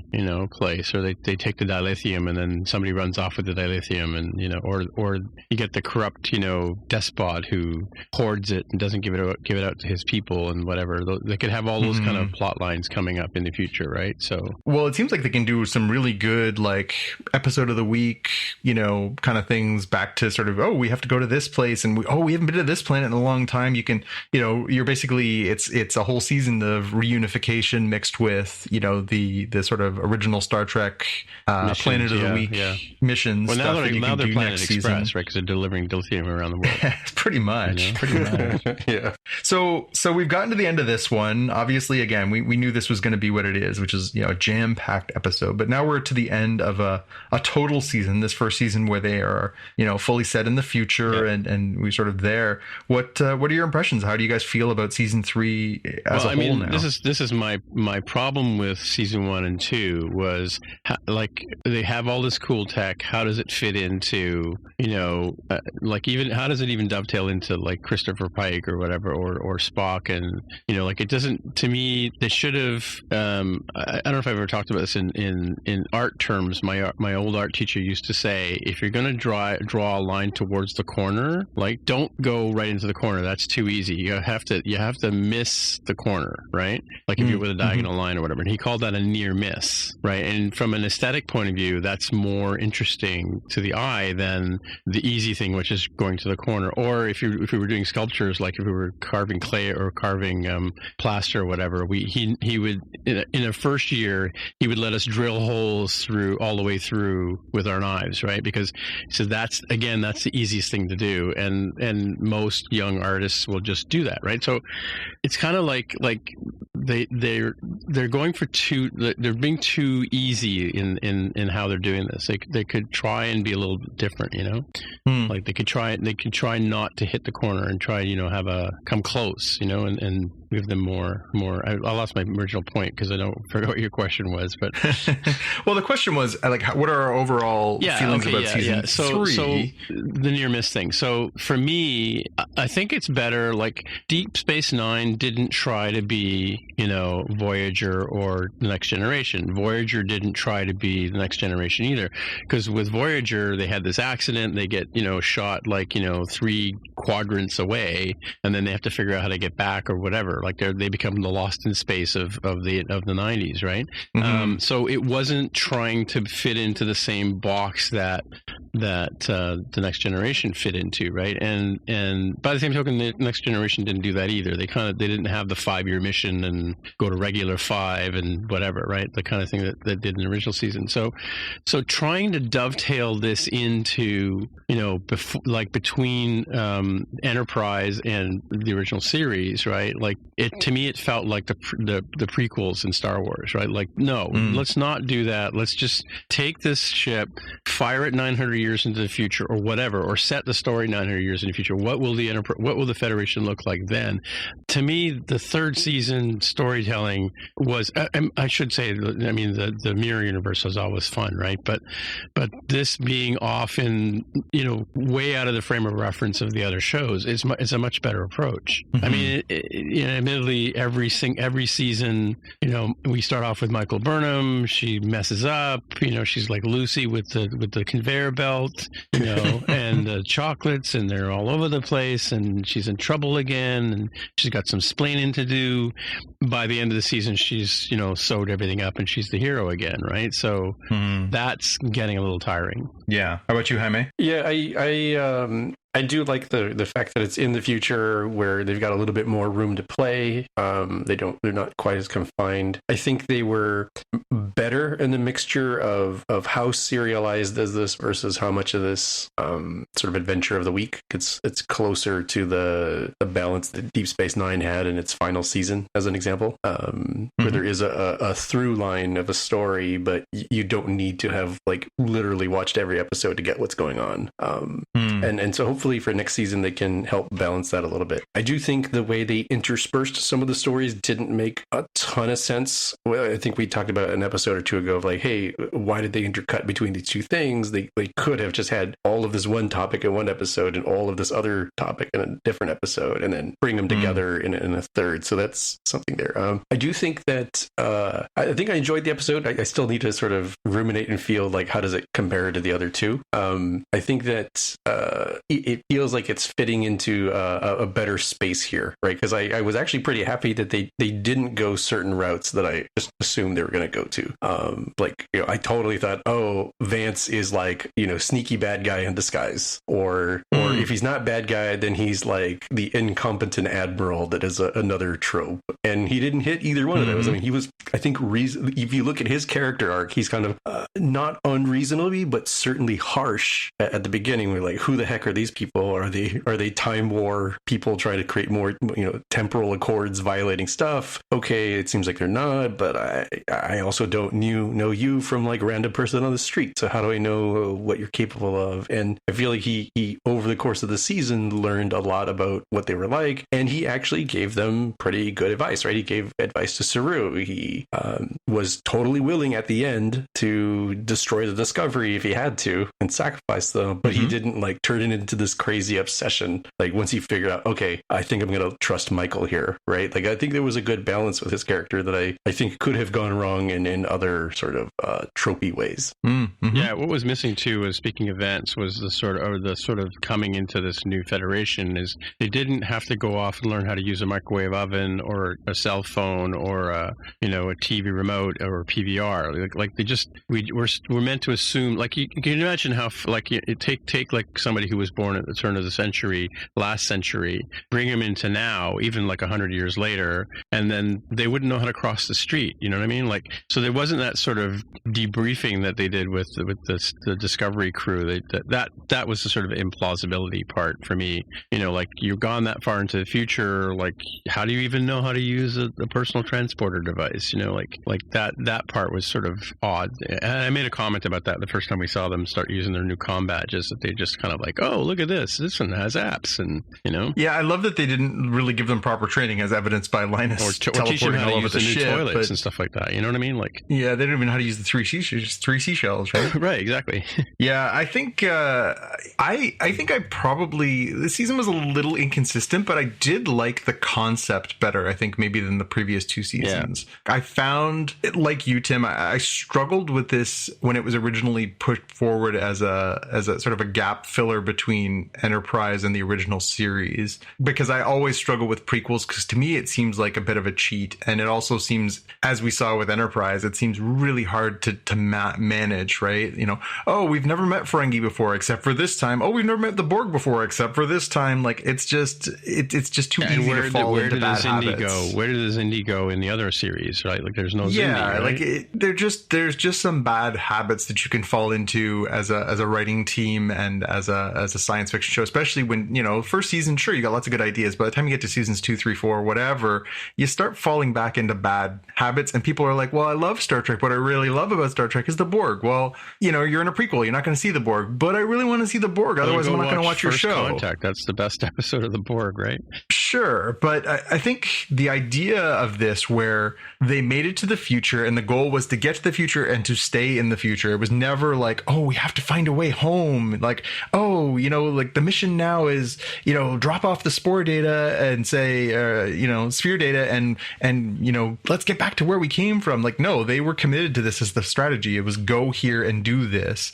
And the fact that they did that and then just started their adventures anew in the future, to me, seemed like a really nice way to come at this from a fresh perspective, where it really is, you know, a new frontier. It is an unexplained and unexplored world for them, and one where they suddenly had this weird upper hand by having this spore drive. I thought some of those ideas were really, really interesting. I'm not sure I fully enjoyed how they were realized every episode, but I liked that more than I liked the first season because the mirror universe stuff. I can never get enough mirror universe. That stuff is fantastic. The Klingon stuff was not my favorite. I hated that, yeah. You know, but I did like the Lorca stuff. Season 2, again, I thought there's some interesting stuff in there, but the whole, like, who is the Red Angel and the whole mystery of that, like, sure, it was good. You know, it wasn't terrible, but I think when they saved the Red Angel for, like, the second to last episode. Like, you didn't know it was Michael Burnham. Spoilers for those of you who haven't watched it, but you didn't know it was her until nearly the end. Whereas we knew that Su'Kal was the burn dude, right?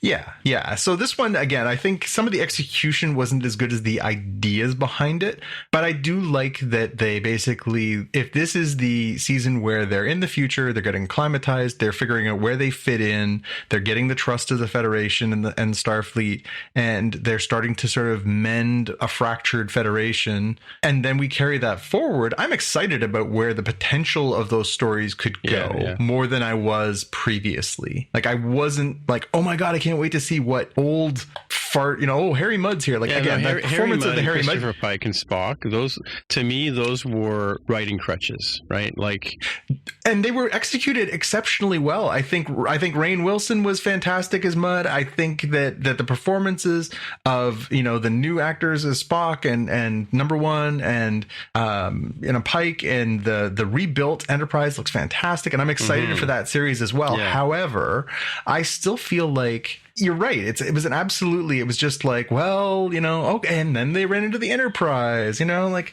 I like the possibility of a fresh new world. That's the reason why I really liked and fell in love with, and is still my favorite, is the Next Generation, because it was new. Yeah. It was something else. It's the thing that Star Wars needs to get its head around. It's the thing that has made Marvel Let's not have all the Skywalkers successful. Turn up all the time, right? Stop going back to that well. Start telling new stories. Start looking looking into different ways to approach these things. Stop looking backwards. The Mandalorian was great.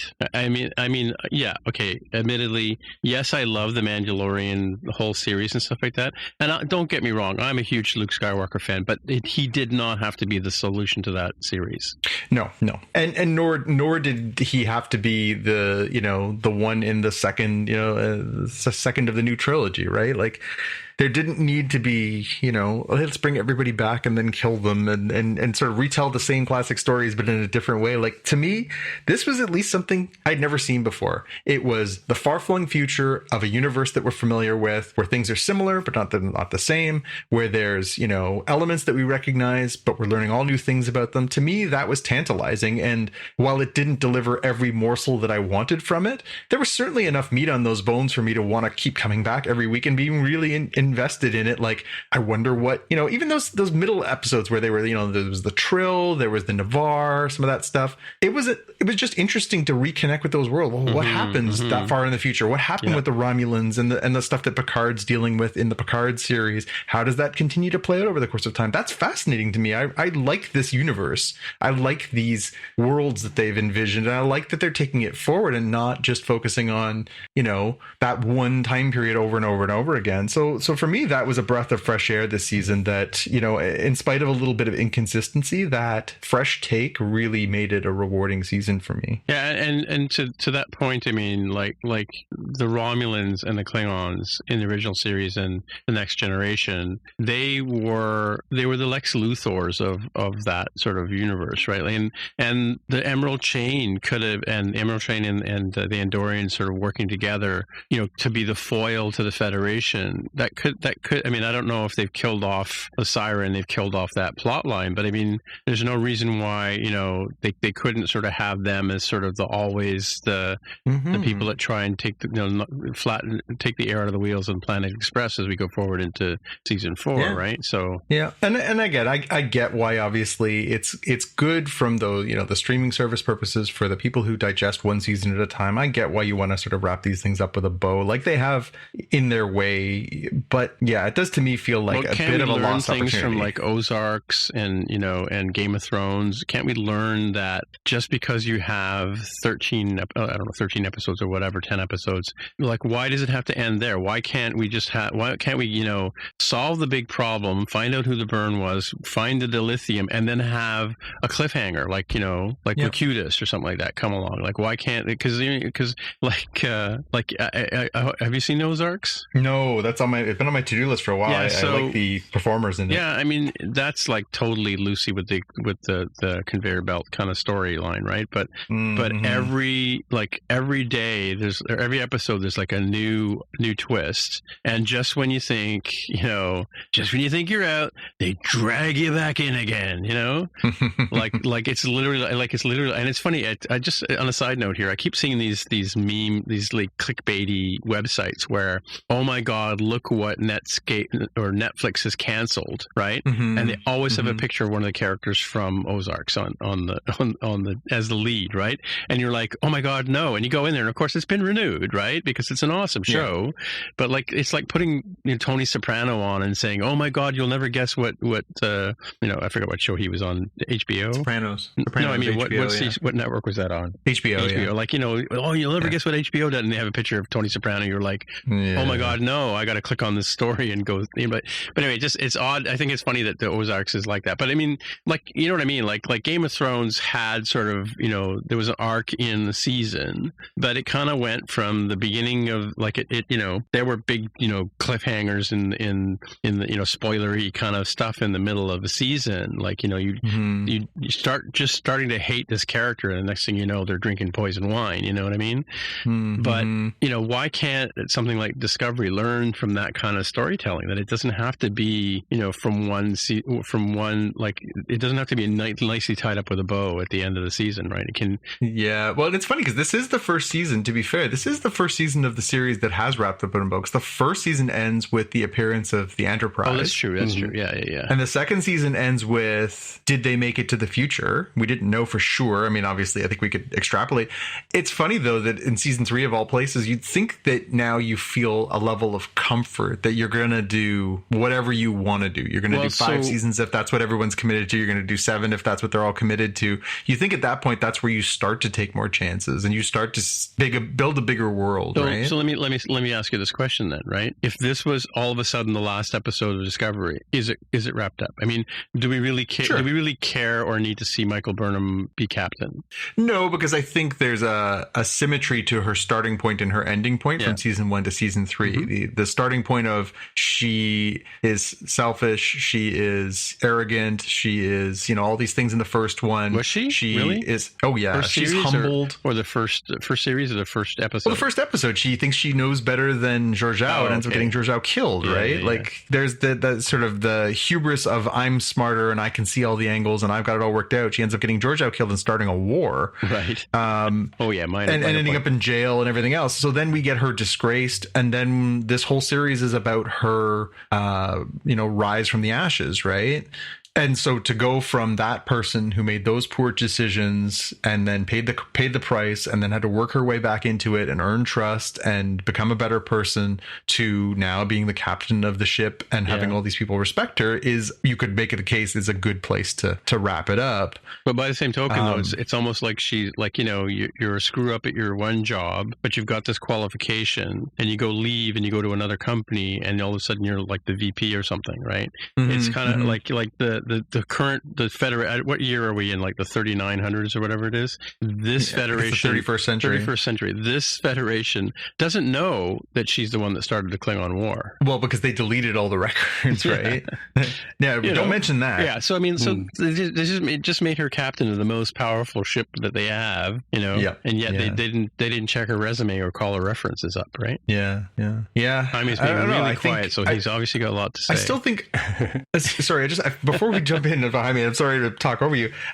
Just the one thing I want to raise is it would have just been a very simple and easy thing to do in this episode. Instead of saying, "Oh, the chain has fallen apart without Osyraa," all you had to say in that little recap by Vance is to just say, Did they say that? I The missed chain. that. Yeah, he says, with Osyraa gone, the chain is basically fallen apart. All they have to do is just say the chain's in disarray, but they're still out there, and that just sets up a much bigger universe. Whereas now they're like, well, the entire chain's gone. Like, is it? I don't know. Well, this Sorry, Jaime. Zara character on his own. Sorry, Jaime. The Zara character on his own, as being this guy who runs the little planet, and he's like the big fish in the small pond. That was a cool character. Like why did they have to bring him into the Emerald Chain, right? So 'cause on his own, he was, and they could have hundreds of those guys on all of the various planets, right? Sorry, Jaime, go ahead. No, I guess it depends on how seriously we take this statement, right? Is the crime to syndicate thing is a good one where you could have a transition to the number 2 or the lieutenant or something. Kind of depends on the situation, and we didn't really see much beyond Osyraa herself to say like, well, do the remaining people agree on who the new chief should be, or are they? And I think this is a criticism of the way that Vance and therefore the writers put it, of like, well, are they no longer an issue because, hey, they're pewing each other and they're kind of busy slowly running out of dilithium and like murdering each other. So like, whatever, we'll just let them self-implode and then go off and do other things. And maybe this ends up coming to bite the Federation in the butt in season 4 of like, oh, hey, so remember that thing I said was not a big deal? It's actually a big deal now. It kind of depends. I think they could go either way with it. And I do think to your points about like, yeah, they kind of didn't need to kill Osyraa per se. They still kind of had a pretty satisfying ending. I think you had hinted at like being kind of like the end of Star Wars A New Hope, where Darth Vader's still alive at the end, still very much a danger, but yet the big problem of the day has been solved with the Death Star being destroyed. But it's pretty satisfying either way, right? Like if they'd never had another movie after that, you'd still be like, oh, okay, you can imagine that there's continuing stories, but like you're good, you're satisfied. Like, yes, the good guys won, but it left enough to say like, oh, I'll get you next time, Gadget, with his fists waving in the air is what Osyraa could Send be her doing. to jail and have her escape next season, whatever. Yeah. Like Megan Magneto like I never said, gets it's- killed, and neither does Lex Luthor, and right? like I say, that's one of the big problems, and that was one of the issues that I think people had with Phantom Menace, right? You introduced this really mysterious and very different Sith character in And Darth then he has a Maul. workplace, so I thought you were talking about the workplace accident that Snoke has. Yeah.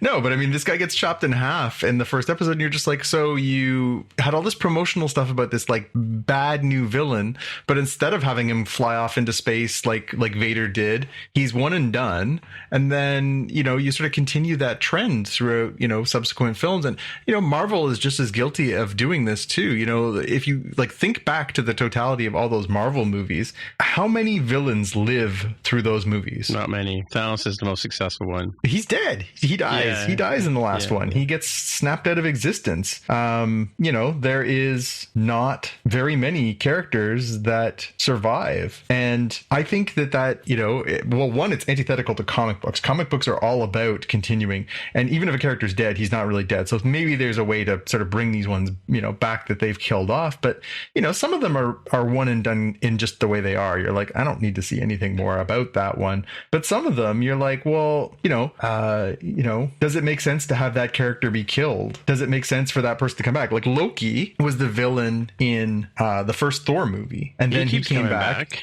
Well, that's it. He keeps coming back, but that's probably why he's the best villain that they've made so far. So good that he's now got his own series coming on Disney Plus. Right. Whereas you look at some of the other characters that they've created. We created the Ironmonger, this giant iron robot villain to fight Iron Man in the first one, and then he dies. And then we create the Red Skull for Captain America, and he dies. And then we create, Ant-Man. Oh, and then we kill the Yellow Jacket character. Oh, and then we create Ultron, and he dies. And then we create Ronan the Accuser, and then he dies in Guardians of the Galaxy. Like, they have just basically created and killed in the same thing over and over and over again. And I guess they think, okay, well, Marvel Comics have been around for 60 years, and in 60 years, they have this huge catalog of villains that they're never going to run out. But part of what makes them interesting, I think, is the, I'll get you next time gadget, exactly like Jaime was talking about. And I think that's, we can apply that to Trek, we can apply that to Star Wars and all kinds of different franchises where,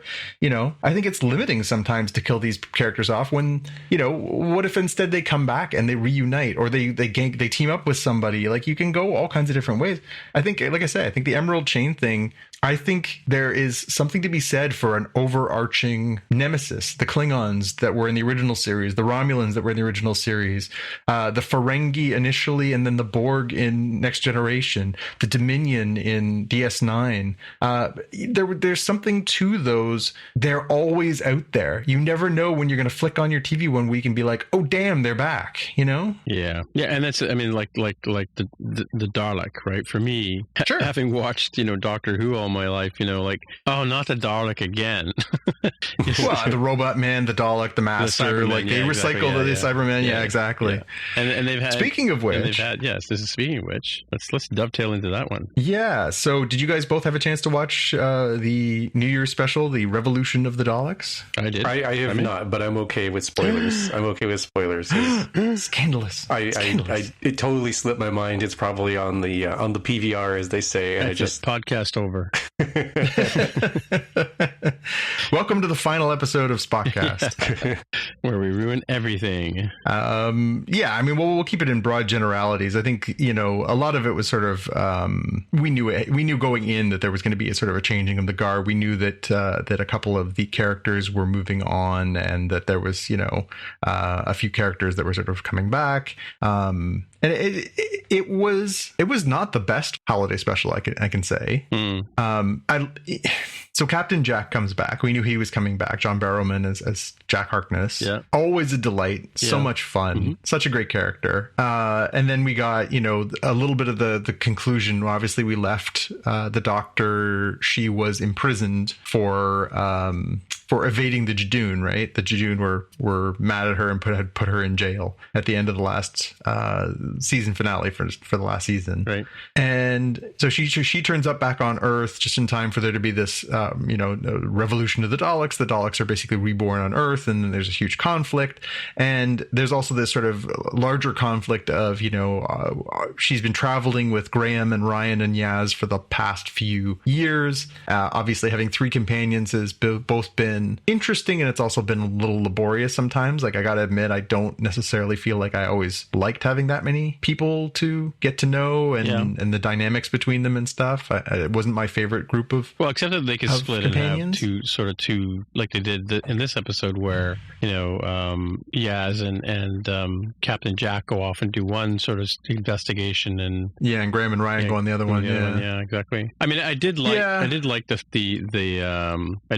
the whole where's the doctor kind of deal, and she's in this really interesting jail, and how does she get out of it, sort of thing. I don't remember. Did she get arrested? Yeah, you said she got arrested by the Jadoon. Yeah, it's the very end of the previous episode. She defeats the Master with the help of the gatekeeper.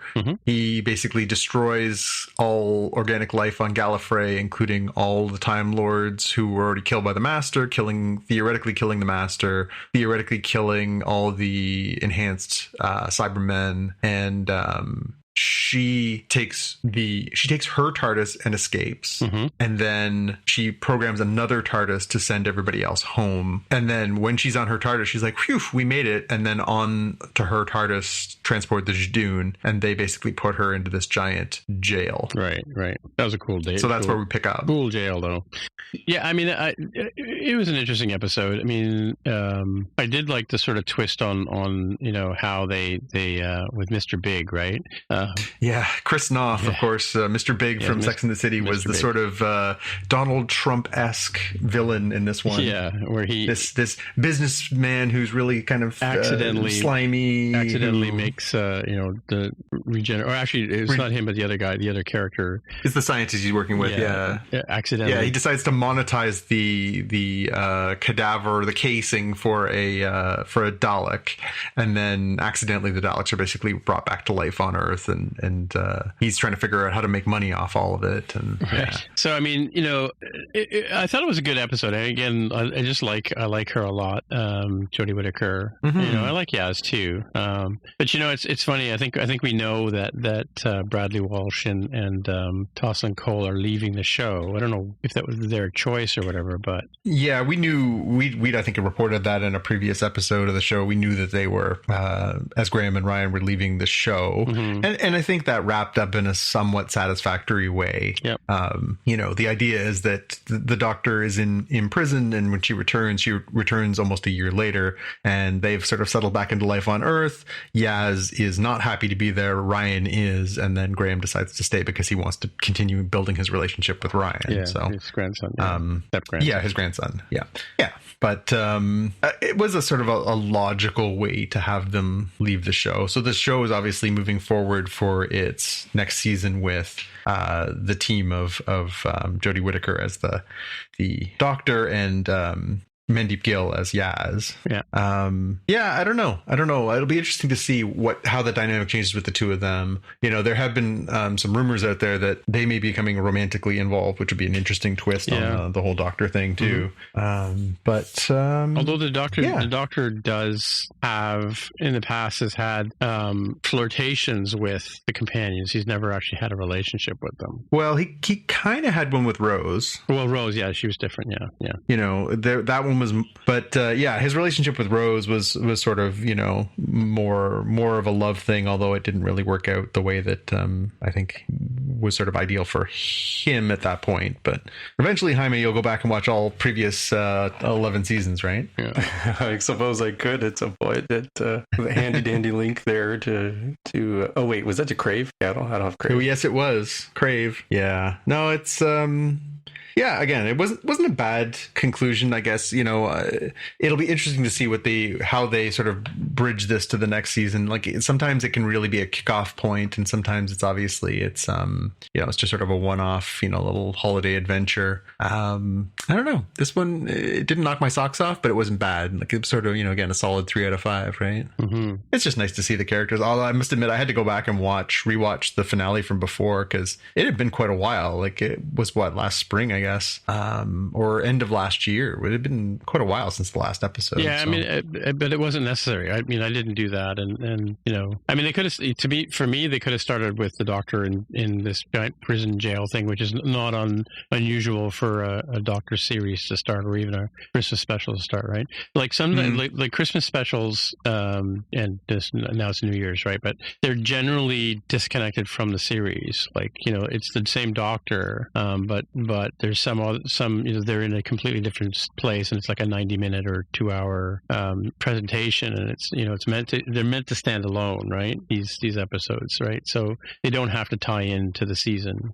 So for them to start with her off in jail, to me, wouldn't have made any difference, from continuity point of view, right? So well, I'm curious. I'm curious to see how the dynamics change, because it will be obviously very female centric if it's the two, both the companion and the Doctor are female, and it'll be interesting to see how they carry that forward for a season, especially if it's going to be an abbreviated season and theoretically could be the last season for Jodie Whittaker. I think it'll be really interesting to see how that mix works. Mm-hmm. But still no report. We have no idea when that season's coming either. So buckle up. Could be a while still. Alrighty. Shall we move on to our watch list? Yeah. I saw this one earlier. Sure. Grogu Pains. I mean. Yeah.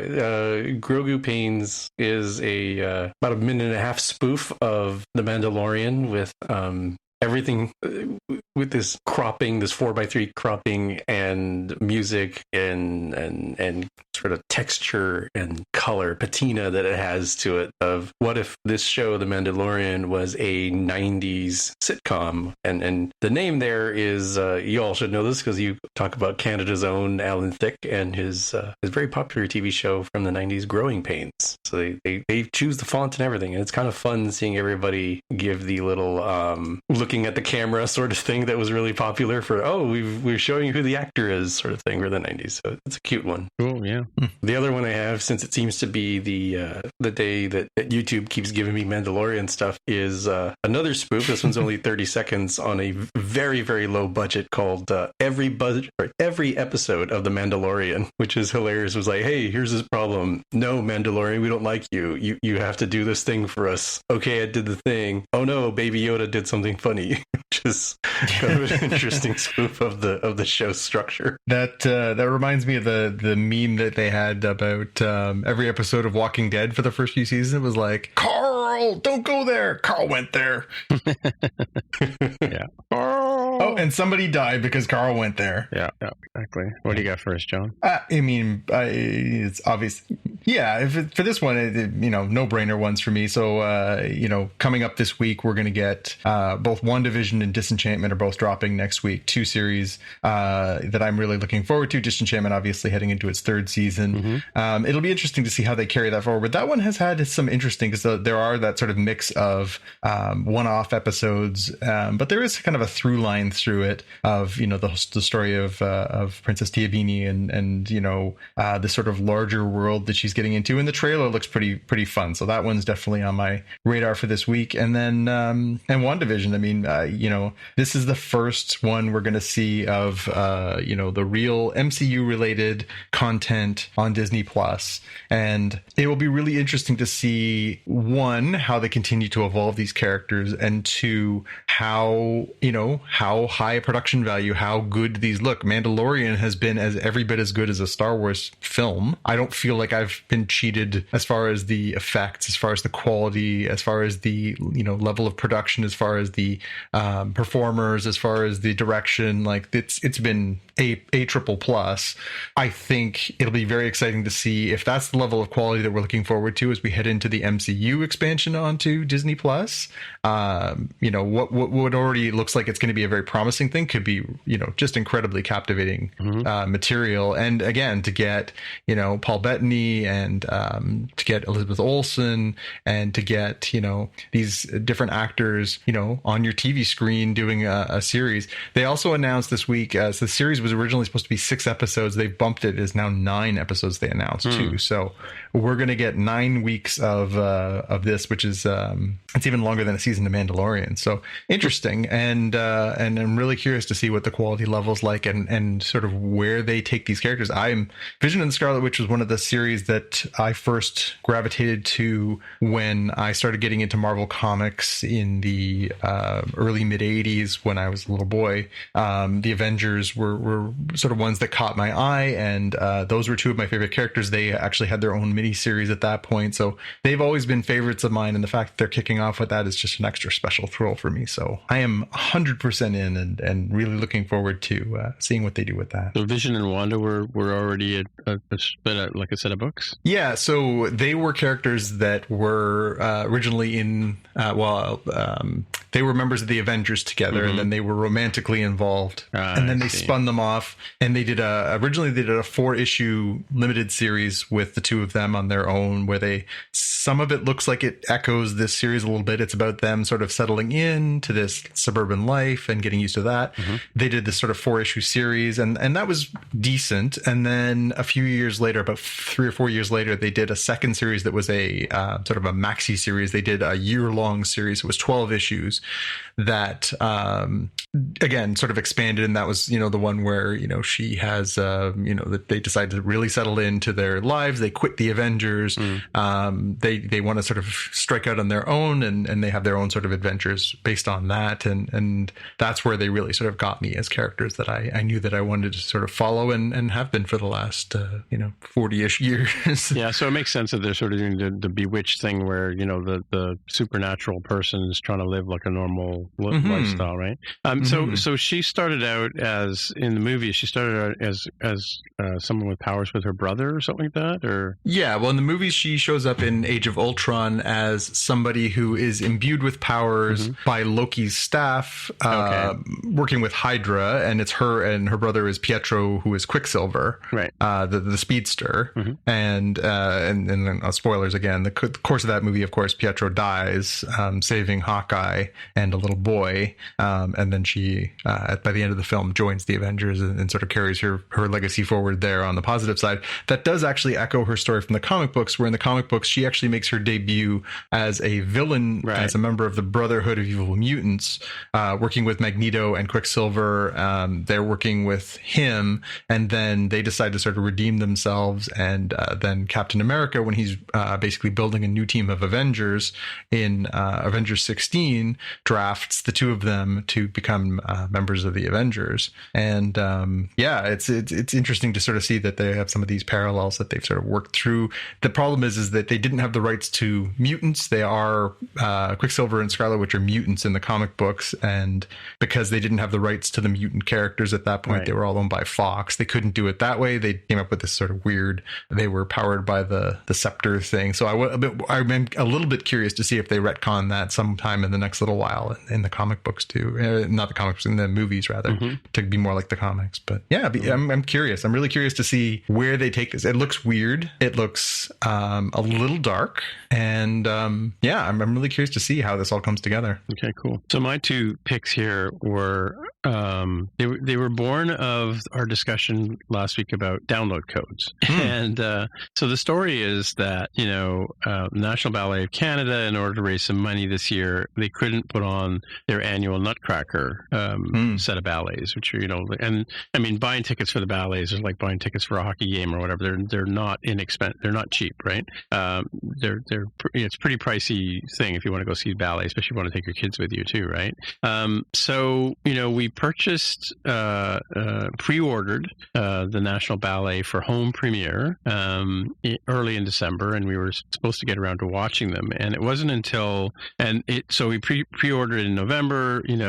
December 4th is when they became available on the streaming service. And then, and it's the same deal. You start watching it, you have 48 hours to watch it, and then after 30 days from when you first available, you you no longer get to watch it again, right? So similar to the same rental deal that you have with other streaming services. However, on the 28th day, my partner went to go looking for this show and watch it, and couldn't figure out how to get it to download. And it turned out that it wasn't on the streaming service for even 30 days. So even if you had bought, like if you sat down and watched it in early December, you would have been fine. But because we waited so long, and of course, I contacted Cineplex, who was handling this, and back and forth. And I've had a few situations with them in the past where I've reached out to their support people, and they've actually been very generous with me, right? Like I think one time you and I were going to go see some movie, and of course we have the Scotiabank Theatre here in Toronto, which we talked about. It's closing down soon, right? And one day I went in to buy tickets, and it was like got to get them right away because I think it was like akin to a Star Wars premiere or something like that, right? Where they're going to go fast, right? Mm-hmm. And I went in to buy them, and I bought Scotiabank Theatre, and it turned out to be Scotiabank Theatre in Saskatchewan. Oh, yeah. So I contacted them and said, "Hey, made a mistake. What can you do?" And they went, "Oh, yeah, I totally understand," and they refunded the entire purchase, which is like, the terms are once you buy the tickets, you bought the tickets, right? Mm-hmm. But because there was no way I'm going to commute to Saskatchewan to watch a movie, they basically were very generous and did that. So I reached out to them about this Nutcracker, and they checked it out. They got the order number. They looked into it, and they realized that it was still within the 30-day window, and the title was no longer available because I guess their deal with the National Ballet had was only for a certain number of weeks, whatever. So they credited back the purchase, right, which is great. But as a bonus for customer service, they gave me 2 rental codes, right? So I got to watch a regular rental, not a home premiere one, whatever. So the first one I wasted the code on, and realized I wasted it on because I could have rented it for 99 cents on iTunes if I thought about it, was Bill and Ted's Face the Music. Oh, right. I know you said last week you hadn't seen any of the movies. How many have you ever seen Bill and Ted? Any of the two? I've seen the first movies? 2. I've not seen the latest sequel. I think there's 3 actually, right? But anyway, no, there was 2 before. This is the 3rd. Okay, yeah. So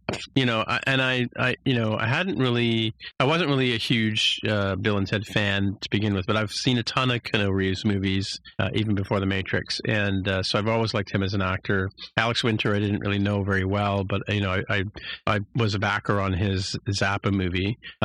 So 2 and 2 together, and I thought, well, let's watch this thing. And it's very similar to sort of it's not quite as clever as a Kevin Smith movie, but as a sequel goes, or it's actually pretty funny. It's like it's I think it's worth watching. I don't know if I necessarily want to own it. It'll obviously go on to like the streaming services and the Netflixes of the world in a few years or a year, 6 months or whatever. But yeah, if you're looking for fun, grab your popcorn, have a good laugh, movie, this is the one, right? And of course, I'm a sucker for time travel, right? So they play with that quite well. The 90-year-old Bill and Ted is pretty funny. You got to check that out. Okay. But anyway, especially I think they do the post-credits scene with the 2 of them as the old guys. And then of course, then I thought, okay, I've got a coupon. I waited till Tuesday when Tenet became available, and I thought I would watch it. Anyway, it turned out I couldn't use this code for watching Tenet, so I had to actually I just went in and paid the $6.99 or whatever it was, and it's just expired like this evening. So I watched it just before we started recording again. But I had watched it 2 days ago, obviously when I first rented it, and I know you guys have seen it, right? Have you watched it? I didn't have time this week. I was busy moving my office, so we cannot discuss it. I know Jaime's seen it already. I have not. Man, don't you hate this, Jaime? Oh wait, it's you're the one that we're waiting for. Never mind. Well, let me just put it this way. I had to watch. I watched it the first time. I really enjoyed it. I had to watch it the second time to sort of see the twists and turns. That's all I can say. Enjoyable movie. Would it have been better on a big screen? Yes, definitely. Yeah, I think it's got some cool stuff in there. There's a lot of pew-pew, a lot of explosions, a lot of effects. Most of the effects in it are practical effects, which were really cool on the big screen, right? I don't think there was any. I don't think there's any. I think there were less. I read review today, there were less effects shots, like, you know, CGI kind of, like, you know, green screen kind of things than in a rom-com. So yeah, like stuff blows up real good in this movie, but it blows up for real. I think the story is a little convoluted. I'm not going to go into it. We'll talk about it once you've seen it, right? But yeah, definitely, we should definitely on the next episode of Spotcast we'll dig into this one a bit. I think it's worth talking about. You know, it ain't The Dark Knight, and it ain't Inner Space, but it's got that, you know, sort of time twisty Chris Nolan style. Yeah, and there's a lot of director trademarks in it and that kind of stuff, right? So yeah, but yeah, it's you know, Memento, that kind of stuff too is another one he did like that. Yeah. So anyway, I definitely recommend watching Tenet if you haven't seen it already. There's a lot of little sort of discussion points, like, you know, I'm only halfway through the IMDb, you know, trivia about it. There's a lot of little things that you don't catch, you wouldn't even catch in the first one, and you know, it's a very intelligent story. But there you go. That's all I'm gonna say. Yeah, he definitely swings for the fences. Sometimes, obviously, it's a fly ball to the shortstop, but he definitely swings very hard. Yeah.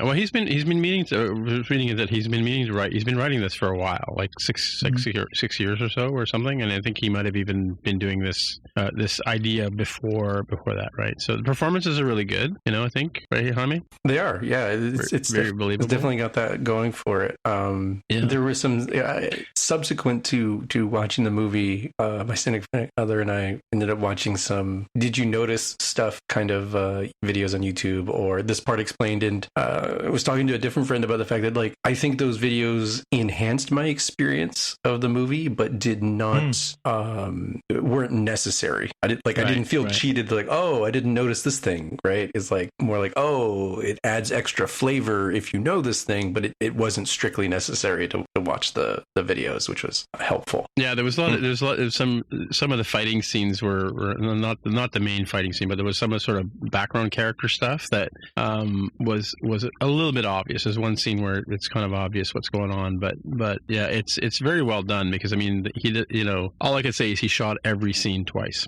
Yeah. You know, so I mean, like, and I'm talking like some of the shots. I read there's a highway scene you've probably seen in the trailer. They spent like 3 or 4 weeks on, right? Yeah. This I really liked John David Washington, the star, I guess. I really enjoyed his performance in BlacKkKlansman, and he was somebody who had sort of, you know, popped onto my radar at that point. I think it's wildly unfair that family seems to have so much freaking talent. He's the son of Denzel Washington, right? Of course. Yes, yeah. You know, just ridiculous that he's you know, as young as he is. I mean, obviously he's not the actor his father's a phenomenal actor, but I was really impressed with that first performance. And when I saw that he was cast in this, I thought, oh, that's great. I'd like to see more of him and what he can bring. And I'd heard that Robert Pattinson is quite good in it as well. That he's amazing. I haven't really seen him in. I think the only movies I've ever seen him in are like the Harry Potter movie that he's in. I've never watched any of the Twilights, and I've never really followed his career. And when obviously he's been cast, he's going to be the new Batman in the Batman reboot. And some people have sort of said, well, you know, he's an underratedly good actor, all things being equal. I really didn't have a sense of it, so I'm curious to see it, just to sort of get a gauge of him in that type of film, to see how he is too. Yeah, I mean, most of the actors in it are really good. Forgot the guy, the English Shakespeare actor who plays the villain in this one. Sometimes he was a little over the top, but I'm guessing Michael Caine's in it, since he's in every movie that is ever made by. Yeah. Oh, just as a sort of interesting. Oh, point. Kenneth Branagh. Kenneth Branagh. Yeah. He's good. I mean, he plays a Russian billionaire, but and the young woman Elizabeth Debicki's from the Crown, right? She played Princess Diana in this season of The Crown. Is that her? No. Who plays Kat in the movie? She's Elizabeth Debicki. She's she's Sure? I'm pretty sure. Yeah. And Aaron Taylor Johnson. Speaking of Quicksilver, he's the guy who played Quicksilver in that Avengers movie. He's in this too. Plays Ives. I haven't seen the film yet. Oh yeah. So which guy? Yeah, he was really good. I wanted to look up who that was. Yeah, he was Kick-Ass in the Kick-Ass movies, and then he was. Oh really?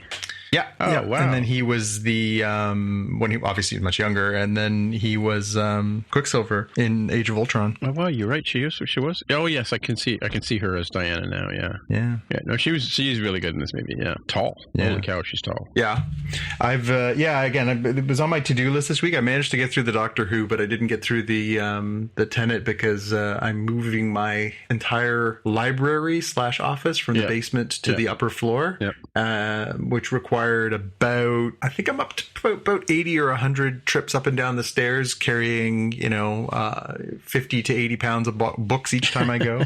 I'm in both good shape and also really sore, but it's been a process that has kind of derailed any other kind of enjoyment this week a little bit. Yeah. I think knowing you, there are some parts you'll see right away, but there's a lot of head scratching in this movie. Yeah, I mean, Nolan from the first movie I saw of his was, I think his second movie was Memento. Yeah. Which is a tremendous movie. Carrie-Anne Moss is really great in that, and I really enjoyed that one, but that required a second watching, and I find all of his movies are both interesting enough and also complex enough that they usually benefit from at least a few watches. Yeah, no, definitely the second time through was quite good on this. I mean, it's a really good sort of romp through. I mean, it's like James Bond in a sense, but it's not James Bond. Like, it's not as straightforward as that sort of thing, right? Definitely a couple of watches will do you good. Yeah, I hope that we were talking about obviously box offices and sort of going to see movies in the theater again. I really do hope that when we get to a tipping point on the pandemic, that some of these movies that missed their window will get a second life in the theater, because I do feel like, obviously they filmed a portion of this in IMAX. They filmed some of the Wonder Woman movie in IMAX. I hope some of these movies do get a second kick at the can where, people like us who enjoy seeing those movies in their best possible performance can get a chance to see them.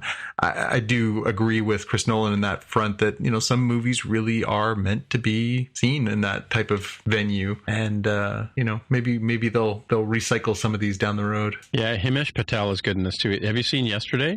Oh, yeah. The one with the Beatles stuff. Yeah. Totally different portrayal of this movie. I would imagine, yeah. I mean, you look at the guy and you go like, he totally looks like that guy from Yesterday, Yeah. And he does, because he is. Anyway, that's it for this week, I guess. So if people want to get in touch with you, Jonathan, where would they find you? You can find me on Twitter and Instagram as @JPK News. And Jaime, people want to get in touch with you? I'm on Twitter as @Dev with a hair. Alrighty. Well, my name is Tim Mitra, TIMMITRA. On the Twitter machine is where you'll find me. So until next time, we'll say bye-bye. Bye. Bye. You've been listening to the Spotcast podcast. If you want to find out more about the podcast or see the episode show notes, visit the Spotcast website at spotcast.com. You can get in touch with us on the website or follow us on Twitter @Spotcast. If you have feedback or questions, send us a tweet with the hashtag AskSpotcast. If you like the show, please consider recommending us to a friend, writing a review on iTunes, or pledging any amount at patreon.com/Spotcast. You can find details on how to help us on our website, spotcast.com/sponsor us. Thanks for listening, and we'll see you in the future.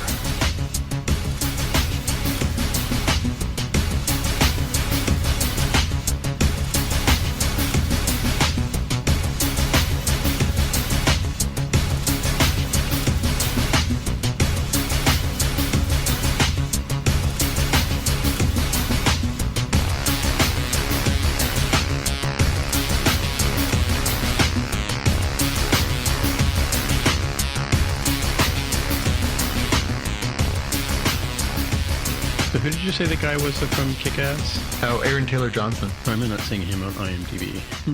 Aaron, 2 A's? Yeah. No, I'm not seeing him. Oh, there he is there. Ives. Yep, at the very bottom. Oh, yes, now I see the Kick-Ass resemblance. Yeah, I mean, he's grown up changed a his... Well, yeah, again, he was in his early 20s, I think, when he was in that. I mean, that was over a decade ago. Yeah. Kick-Ass is, I think, an underratedly good movie and a very good Toronto movie. There's like 8 or 10 scenes where you're like, I know exactly where that is in the city. Yeah. Like, there's the whole fight scene, like about the 20, 25-minute movie, mark of the movie. There's a whole fight scene right outside Starlight Donuts over on Kingston Road, where you're like, that is 100% Starlight Donuts. Like, there's just no way around that being anything else. But yeah, it's a bunch of scenes where you're like, I know where that intersection is. I know where that corner is. Yeah, it's very, very Toronto. Yeah. Oh, he played the guy who died in Avengers. I did say that, yes. Yes. Oh, sorry. I missed it. I heard you say Kick-Ass. That's all I heard. Yeah. You had me at Yeah, no, Kick-Ass. he's had an interesting career. It's funny, he's never really, other than Kick-Ass, he really hasn't been like a frontline star. Although, I mean, obviously being in one of those Avengers movies is no small potatoes. But he's had a quietly good, really good career, and I think he's actually pretty talented. Yeah, well, he plays a pretty good geek in or sort of nerd, I guess, in Kick-Ass, right? Yeah, and it's good. I mean, I was a fan of the book Kick-Ass before. Obviously, they made it into a film. And I thought his interpretation of it was pretty good. And the guy who did that, Matt Vaughn, went on to make all those Kingsman movies. Kingsman, right? Which is a pretty big franchise now. The movie, yeah, he's really good in this movie. Again, if you hadn't told me that's who that was, I would never have guessed it. But he did seem familiar. Yeah, I think. Yeah, I think I'm going to try and make some time this weekend. Xavier's been chasing me to finish this project because the space that I'm moving out of downstairs is going to be the new game room where we set up all our old video game systems, and he certainly considers that his own territory, although better than half the stuff in there is mine from when I used to be a video game critic. Yeah, this week I was able to actually move into that. I'm actually recording. I posted a picture on our Slack of myself recording my first podcast here in my new space, which is nice. Yes, I have my own space, my own desk with my own microphone attached to my desk. And on the Twitter, you said? No, I put it on our Slack. Oh, our Slack. Yeah, and I did hear a click earlier. Yeah, so I moved all my bookshelves up here and sort of getting settled, and slowly I'm going to sort of take this over as my own space, put up my art on the walls, and well, I'm glad to have a spot where I can finally settle in. I've been kind of party crashing. I've been using both the boys' spaces for desks. I've been using the kitchen table. I've been using the dining room table. I've been using the living room. I've been using couch downstairs. I've been crashing in Sherry's office for a while, so it's nice to have a space of my own to do this stuff. I even have a doggy bed in here for my little girl and my big lump of a guy to hang out in. So I paused the movie because my rental has expired. I just want to go back and see if I can watch it again. Just watch in 5-minute increments, see how long you can make it last? No, I'll just put it on and just work and enjoy it. Yeah. That's the one thing they haven't figured out how to do is once you've downloaded it, they can't, undownload it from you. Is it a download or is it a stream? Well, it's rented, but it actually downloads it to the device. Yeah. Oh. Mm-hmm. It must be encoded in some way that you can't, rip it and put it on something else and whatever. Yeah, it's funny. Obviously it'd be monumentally simple to copy. Think of that when we were watching Wonder Woman the other day. Like, how hard would it be to literally set up your high def camera in front of it and just like rip it and watch as many times as you want? Like, I don't know. Well, they used to make it so that if you were using Apple TV app and you recorded with QuickTime, it wouldn't record. Like if you did a screen recording, the screen recording would come out black. Yeah, PlayStation has a function like that built into it too, so you can't record certain scenes in their games. They literally block them out. Yeah. And won't let you record them because they don't want you putting that stuff on YouTube and spoiling games and stuff. Makes sense. Yep. I don't want to be spoiled that way. I understand why people wouldn't want that too. But again, that's not to say you couldn't just aim your, I have an iPhone 11. Put the iPhone 11 out. It's a pretty good camera. You could probably get a pretty decent quality out of that. Oh, can we talk about Another World? Yes. So it's a show on I just saw a picture of Katie Sackhoff, right, who talked about on Mandalorian and Battlestar Galactica. There's this really bad sci-fi that she's in called Another World. And it's one of these, the world is ending and she has to go off in space and save the day kind of thing, right? Mm-hmm. It's so bad you can't not watch it. Well, that is a ringing endorsement. Like once you start watching it, you're like, oh, I have to watch this to see how this ends, or like each episode. I'm in like the third or fourth episode now, and it's like I can't believe that it's this bad, and yet I can't not watch. I'm gonna watch the next episode when I get a minute. Another World. It's one of those ones I've been looking at for a while, going, should I watch this? I don't know, and What's it on? The Netflix. Been out for about a year or so. You probably passed it by 1,000 times in your travels. Yeah, I don't recognize it, but yeah. Oh, is it Another Life? Oh, Another Life. Yeah. Yeah, I was having trouble there we finding go. it, and then there's like 10 results down in Google. I found what I think it is. Yeah. Oh, I didn't know Elizabeth Shue was Marty McFly's girlfriend. In the second two, Oh, she's the one that they wakes recast up on the porch, they recast the original actress because I think her mom got sick and she had to take care of her, so she couldn't come back for the second one. really? So they Okay, cast Elizabeth Shue. Yep. interesting. Who would then later on go on to win the Academy Award for Best Actress. So For there you go. For the Leaving Las Vegas, she plays the prostitute that Oh, yeah. Nicolas Cage ends up with. Yeah. She's really good in that. Yeah. You know, I did enjoy that. I think her movie. high watermark was still Karate Kid, but what do I know? What was she in Karate Kid? She was the girlfriend in the original Karate Kid movie. Oh, She really? was Allie, the blonde cheerleader that ends up with Daniel LaRusso. Interesting. Yeah, I'm about halfway through season 3 of Cobra Kai that just came out on the 1st. How do you like that? I knew when it was out on YouTube, I didn't really get into it, but I saw it moved over to Netflix and thought maybe. Yeah, I like it because I think they've got a pretty good balance of taking these characters to where they logically might be some 30 years later. And they certainly do a good balance of like fan service type stuff without making it too bad. But I would say that I largely don't like the teen drama subplots where you have a setup in the show where the adults from the 80s are basically fighting proxy battles with each other through the teenagers in their opposing dojos. And I'm fine with that. I just don't like when the plots focus too much on the teenagers. That I find that less compelling. But it's definitely not perfect by any means. Yeah. Is it just, I heard an interview with the guy who plays Johnny Lawrence last week, and is it just the two of them, or they bring back more of the old original cast? They bring back more, and I've been surprised how they've been like starting to weave in more of the characters from the past in largely pretty logical ways.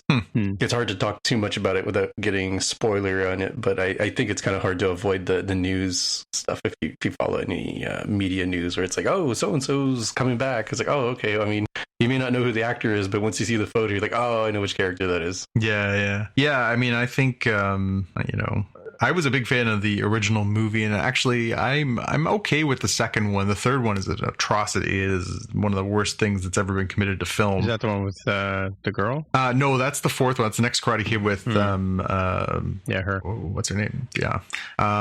But yeah, no, the second one is the one where he goes to Okinawa and they, have to go visit to Mr. Miyagi's hometown, and they have to settle this sort of old Dispute. blood feud and the whole bit. That one I actually don't mind, although it certainly is not a great movie. It's just, for me, it's just I watched it at a time in my life that was formative, and so it's always been a sweet spot. The third one is the one where they go back to California, and then Daniel decides he wants to defend his title, and then there's this like really over the top villain who decides that he's going to like destroy Daniel's life in order to like support Kreese, the bad guy from the first one, and it is horrible. It is just like some of the worst acting you will ever see, combined with some of the worst plot and the worst dialogue you will ever see. It is horrible. Yeah. So that I think was part of my contributed to like, do I really want to watch Cobra Kai? But again, I've heard really good things so far, so it's been sort of on my maybe I'll take the plunge in the next little while. Xavier finally convinced me. We're down to our last few seasons of the Marvel Netflix stuff. I haven't watched the last few series, and so he convinced me to sit down and watch the first little bit of Punisher last week. And I wasn't really sold on it. I'm not a huge Jon Bernthal fan. I've seen him in a few different things, and I think he's okay, but he didn't really knock my socks off. But I watched the first episode of the first season of Punisher and actually enjoyed it quite a bit. And now I feel like I might head down that path next. Yeah, I can't remember if I actually watched catch that up one. and watch those. Yeah, I've still got 2 seasons of Punisher, 1 season of Luke Cage, and 1 season of Iron Fist, I think. And I think I might have 1 more season of Daredevil. I think I have 4 or 5 seasons to catch up on. I've watched more than half, but still missing a few. But I figured, there's rumors that they're going to start bringing these characters and those actors into the MCU now that the rights have all reverted back to Marvel. So I figured I might want to sort of just catch up on where their stories left off and see where they go. There's rumors that Matt Murdock, the Daredevil character, is going to show up in the new Spider-Man movie as his lawyer when he's facing, problems related to the end of the last Spider-Man movie. And there's talk that they're going to bring all those characters into the proper. All right. Well, on that note, I think I'm going to go hit the hay because I have meetings starting in about 7.5 hours. Lucky you. All right. Talk to you cats later. All right. All right. Have a good one, Jaime. Stay safe. Thank you. You guys stay safe too. Okay, bye. Ew. Gotta get rid of this old Backstreet Boys t-shirt. Tell me why. Because it stinks, boys. Tell me why. I've washed it so many times, but the odor won't come out. Tell me why. No, you tell me why I can't get rid of this odor. Have you tried Downy Rinse and Refresh? It doesn't just cover up odors, it helps remove them. Wow, it worked, guys. Yeah. Downy Rinse and Refresh removes more odor in one wash than the leading value detergent in 3 washes. Find it wherever you buy laundry products.